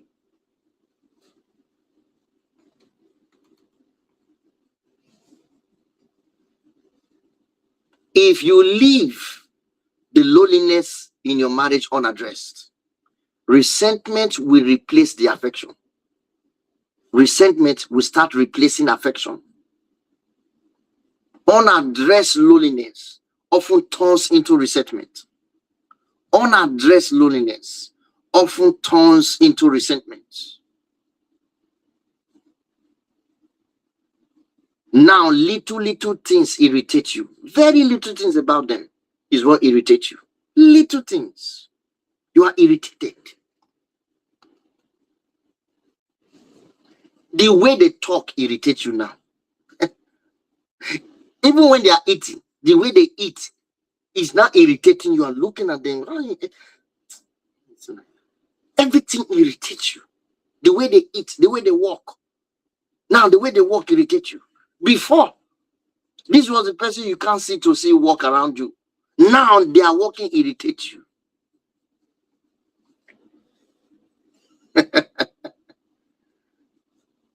When they are on their phone, you are angry.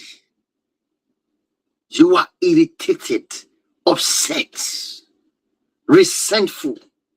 They are just on phone talking to maybe an employer, or talking to manager, or talking to a colleague at work, or talking to their family member. As they are talking, they are laughing. You are angry. You are resenting them. When they laugh, you wish you can just remove their tongue from their mouth. How dare they? How would they be? How can they be laughing when you are not happy? You'd be so resentful and everything irritates you. It may not be you that I'm talking to, but there's somebody that I'm talking to now. There are marriages like that right now. As I'm talking to you now, this is what is going on. The things that once seems harmless suddenly trigger you. Little things that used to be harmless triggers you. Why?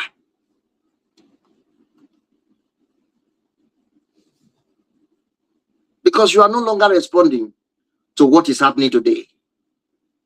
You are responding to years of accumulated emotional disappointments. This is where you're responding from. This is the definition of resentment.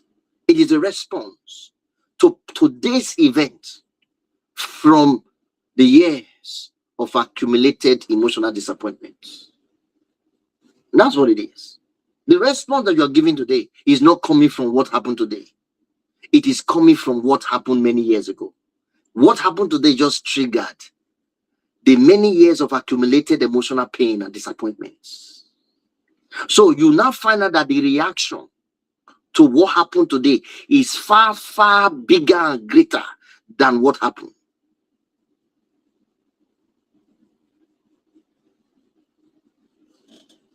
And you start asking, is it just little thing? This little thing, is that why you're angry at this? This small thing, is it this small thing that you're making? Is it just this little thing? What is happening? No. You see them red already. They are red. The vein on their neck is strong, pulling out. And you can see them. Why? Because years of accumulated emotional pain has just been triggered.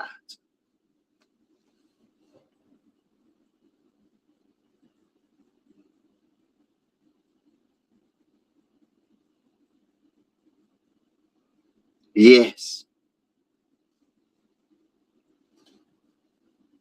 Little argument. You down 911 or 119, whichever country you are in, 333. Why? Why did you call? I have to call them. I have to call them. If I don't call them, I'm tired. Yes, you're tired. Is it just what I said that I make you do? No, you have done it before. You have done it before. You have done it before. You see now, the response is coming from years of accumulated emotional disappointment or abuse, whatever the case may be. But so this current one that just happened is not really the big problem. This one just triggered it.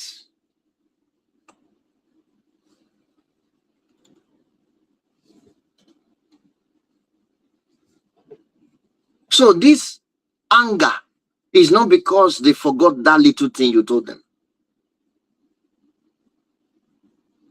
You are angry because forgetting that thing represent much bigger thing that they have forgotten many years ago. So there are so many things they have forgotten and forgotten and forgotten. This one just triggers it all.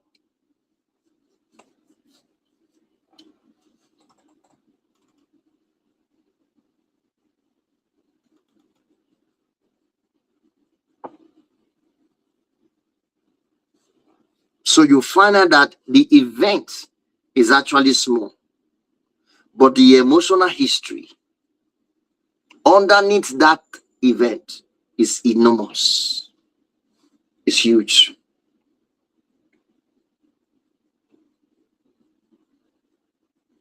If all you do is to keep resolving the latest argument, if all you do is to try to keep resolving the latest argument, when you leave the other unresolved issues unresolved.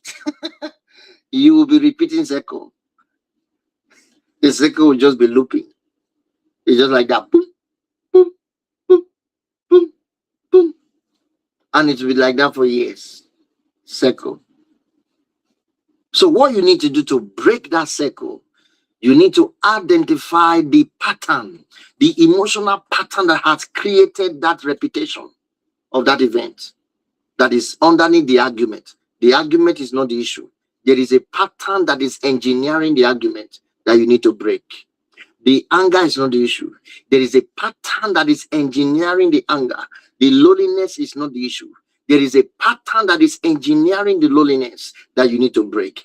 That is when you need to now begin to understand the importance of diagnosis, emotional diagnosis. That's when you need it. Until you do that one, no prayer can solve that one. No, that one is your job, not God, your job to understand. Okay, let me give you an example. He told us as men, he said we should deal with our wife with understanding, period. So that means you have to study about women. Study about women, study about your woman, understand the common phenomena about them, understand their emotions. That God will not do that for you. And if a man that doesn't do that will struggle to understand a woman, will dismiss her emotions. There's no two ways about it. You might fast from morning till night. You might pray from morning till evening, and you will still lack understanding of emotional triggers.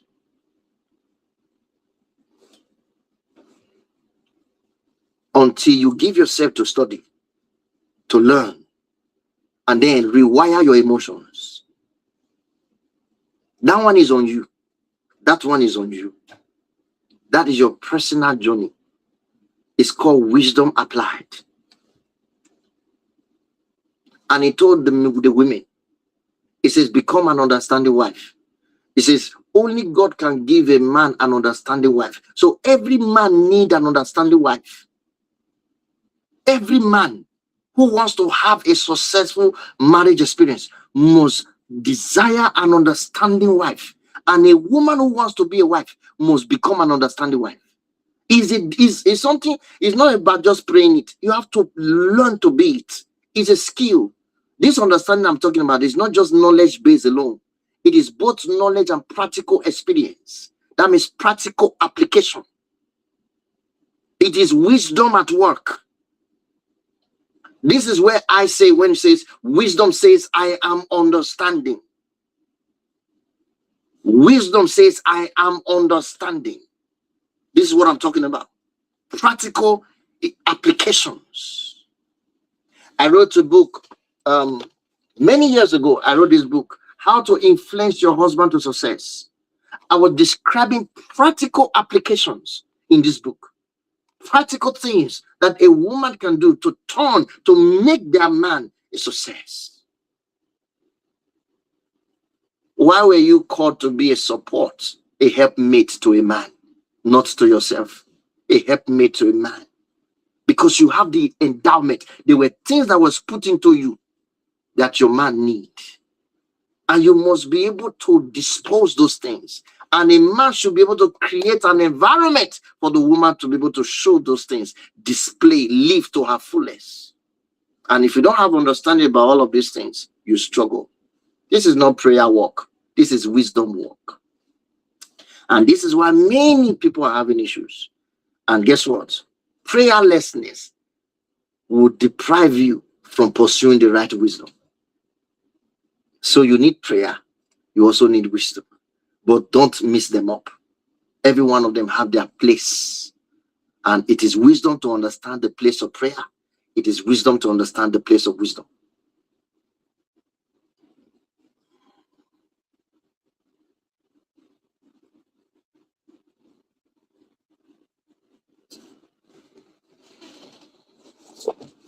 This is the book I'm talking on today. Emotional Intelligence for Everyday Relationships. I'm talking about why loneliness happens in marriage.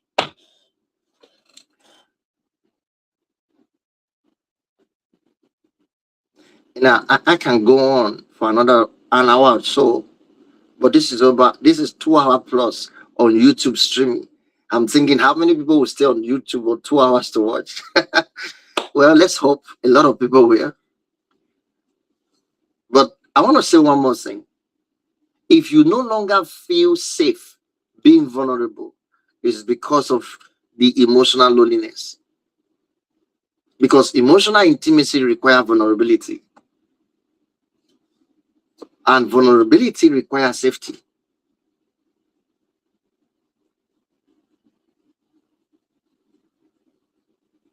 You see, if every weakness of yourself you reveal to your partner is later used against you, eventually you will stop revealing the weaknesses. Is that not true? Yeah. So you stop being vulnerable. So you no longer feel safe to be vulnerable. Because every time you tell your partner something that affects you, something that worries you, that troubles you, something that you felt that you were weak about, that led to something that happened to you, every time you open up to them, they use it against you in an argument. They use it against you when you disagree with them. Then you will no longer feel safe to do it anymore. And that can project emotional loneliness. Because start keeping to yourself. Every concern become an argument. Eventually, you will stop raising concerns. If every disagreement leads to silent treatment, shouting, mocking, punishment, emotional withdrawal, eventually you will stop speaking it now. You will stop talking. You don't want to speak your truth.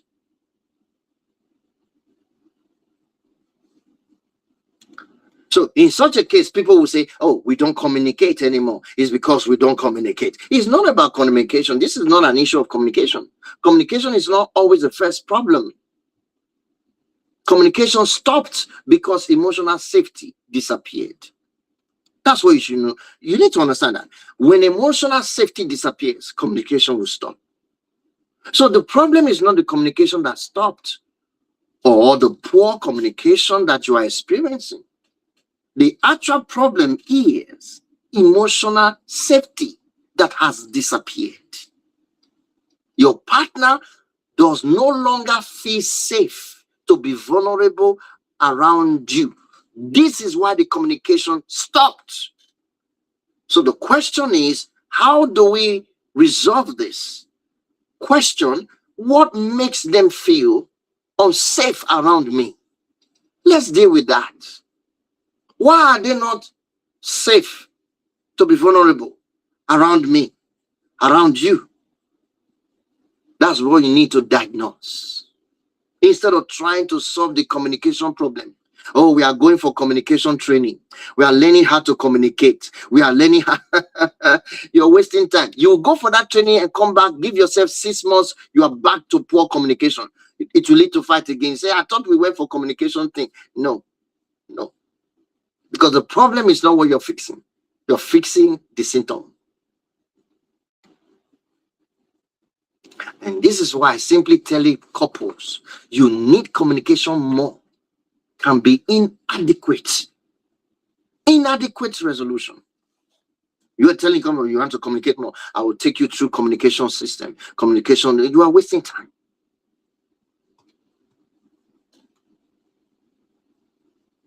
Communicate. How? Under what condition?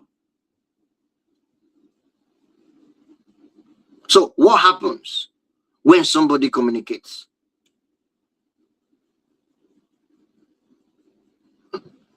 Can both people tolerate uncomfortable emotions? No, they can't. Well, how are they going to communicate? If they cannot tolerate uncomfortable emotions, question, how are they going to communicate? So why are we trying to solve communication problem when the emotional issue is underneath there looking at us? Okay, can they listen to each other without immediately defending themselves? Yes or no? So how can they communicate? Can they take responsibility for their action even before talking? No. So why would the talking go well? Why would the communication go well? Can they repair conflict after the damage is done? No. So what are we going to talk about? Why would I be talking with you when there is so much pile up, unresolved conflicts, unresolved issues that has never been talked up? So we want to talk, we can't talk. Can you apologize? Can both of you apologize when you're wrong each other? No. Then how are we going to talk? How will communication work? How can we be resolving communication issue when we have not even been able to resolve emotional accountability?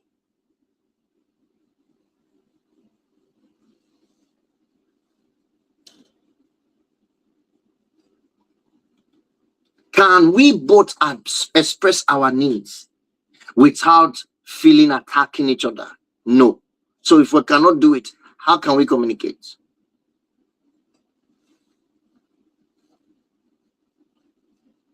You can't tell somebody to listen to his partner or her partner, someone who have not developed the capacity of emotional discipline. They can't. They can't.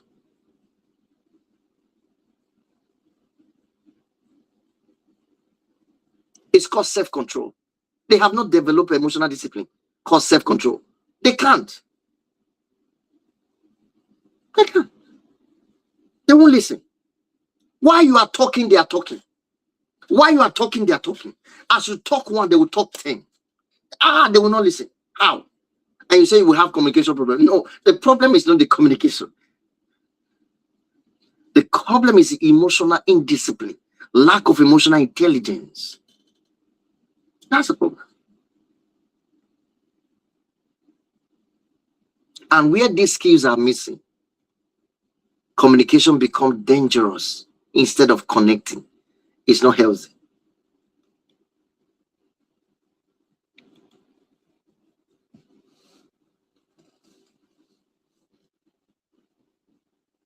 It becomes dangerous. Number 10, I'll stop on this one. The last sign that I want to share with you why, just to know that your marriage is in emotional loneliness stage. You start living parallel life. A marriage where couples are living their own lives. They are living their own lives, parallel lives, is already a broken home. That is no longer a marriage. That is already a broken home. It is emotional loneliness that leads to that. You live in the same house, but you barely touch each other emotionally. You have your own routine. Your partner have their own routine. You have your own friends. Your partner have their own friends.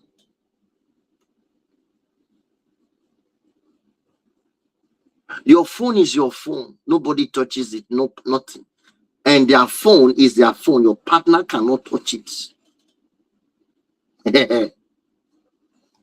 When it comes to using the TV at home, you rather go the one to the upstairs and watch what you watch, instead of having a family time to watch together. No, you don't watch. You go and watch your own. If you don't have a TV upstairs or in your room, you use your gadget. You sit and lie down the bed and be watching your thing. And our guy is watching his own thing. Everybody watch their thing, different thing. You sleep at different times, not together, separate rooms. You spend the design. You know, some people just marry, as they are marrying, they say, this is your wife, this is my wife's room, this is my room.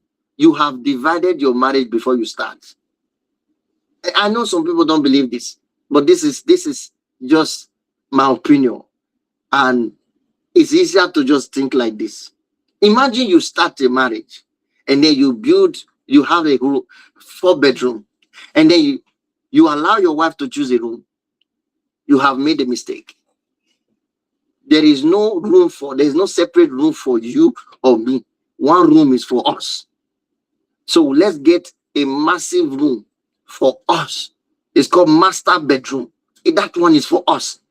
The rest for guests and for children. Period. But if you start out by saying that room is for my wife, this room is for me, I guarantee you, 5 years is too much. In the fifth year, you're already having. If you are not seeing yourself as roommates, it's just a matter of time. That's why you see somebody, they are angry, they'll go to their room and lock the door and stay in their room for 5 days. They will come when you are out. They come out when you are gone. And then they know when you are coming back, they will go and lock themselves. Every now and then you are knocking. Honey, are you not opening the door? I've not seen you for days. What is going on? Go away. That's all you'll be hearing. Go away. Then you go away and you come back. When you go away, they know that you've gone. They will come out. They will eat. They will watch TV. They will move around, good things. And once they notice that you're going, it's time for you to come back. Boom. It's terrible. Separate life. And when you spend your time, you spend your free time separately. You are fulfilling responsibility. No, you are fulfilling the responsibility of providing, of cooking, of taking the children, taking care of the children. You are doing that too. All of that is done. But when it comes to both of you, emotionally, as a married couple, I'm not talking about as a family, as a married couple, everything is on individual basis. Nothing tells that you live as one under one roof, but you are living as individual under one roof. And the dangerous part is you can get used to it. A lot of people have gotten used to it. A lot of people have gotten used to it.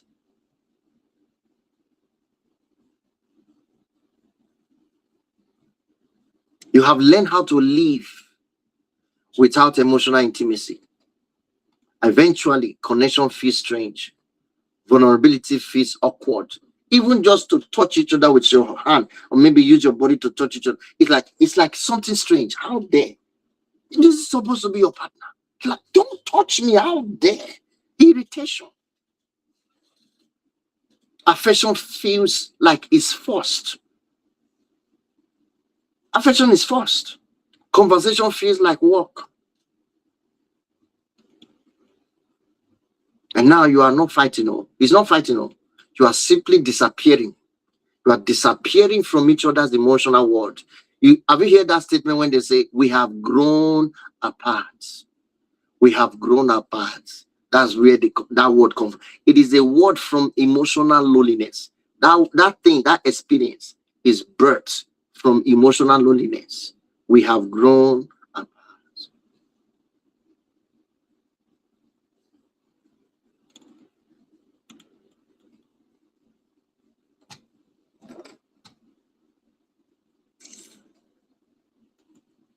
Why does emotional loneliness happen? Why does emotional loneliness happen? I'm going to stop here. I'll answer this one next time.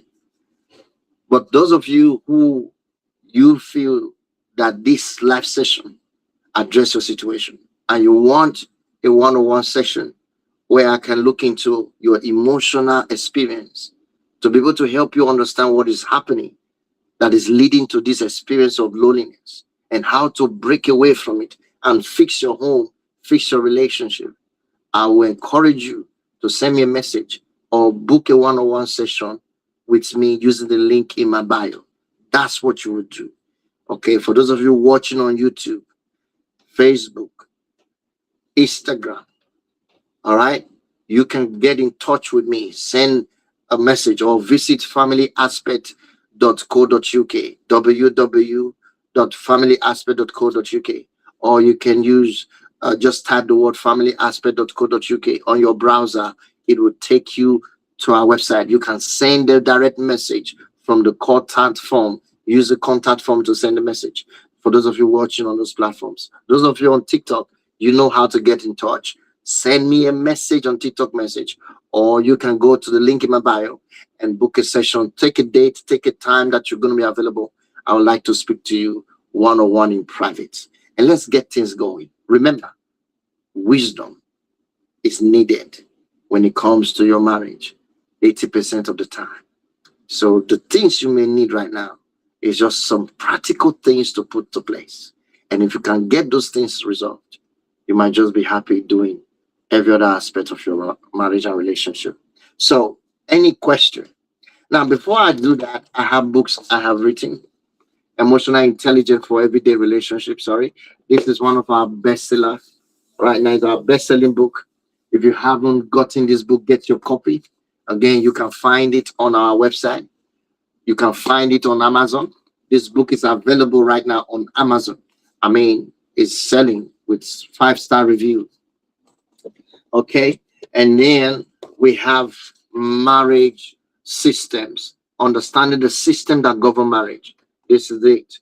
And if you have not hit the follow button, I will encourage you to do so that you can see our next live session when we come up. I want you to do that now. So here, Marriage System, get a book. And we have the principle of starting a healthy relationship. This book was written this year. This is my first book this year that I published. So we're working on another book soon. Then this is Embracing Equality in Marriage, Building a Togetherness that Lasts. Letting Go, Walking Away from Toxic Relationship. Amazing book. You must read. If you have ever thought of how to avoid toxic patterns, toxic relationship, if you have ever been in one and you want to break out of it, this book will help you. It's powerfully loaded, addressing that situation. Now, let's take some questions. Remember, all these books are available on Amazon.com, Amazon.co.uk, Amazon.it, Amazon.eu, EU, all of them. It doesn't matter where you are. If you can Google Amazon, if you can get onto Amazon, you can actually get these books. All you need to do is to just type in the author's name. You see the author's name on your Google, on your what do you call it? On your Amazon search, and you put books, you'll be able to find my books out there. It's the same author's name everywhere. Just take a screenshot and you'll be able to get that in. Okay. Emotional intelligence in everyday relationships. So I want to say one more thing before I move on. For those of you who are interested in joining, I have a matching website where I match people who want to marry. That's my kind of way to help people who are single to come together and marry somebody who has a reasonable emotional readiness for relationship, because it's very important. Emotional readiness is very important. Many people are ready otherwise, but they are not ready emotionally. So I have a platform that I created for this, for people to join a partner with the partner. If you want to meet your husband, you can meet your husband there. If you want to meet your wife there, you can meet your wife there, because these are people who are emotionally ready and mature for it. It's because they have done the assessment. I personally created an assessment for their emotional verification, emotional intelligence validation, emotional maturity validation. So I know if they pass, then they are emotionally mature to get into a dating or relationship with. And those assessment is on the website. And the website is familyaspectmatch.com. Familyaspectmatch.com. For those of you who are watching me on YouTube, just type familyaspectmatch.com. And maybe after doing some editing on this live video, I might put it on the screen for you to see. But those of you on TikTok can already see it. Write it down, familyaspectmatch.com.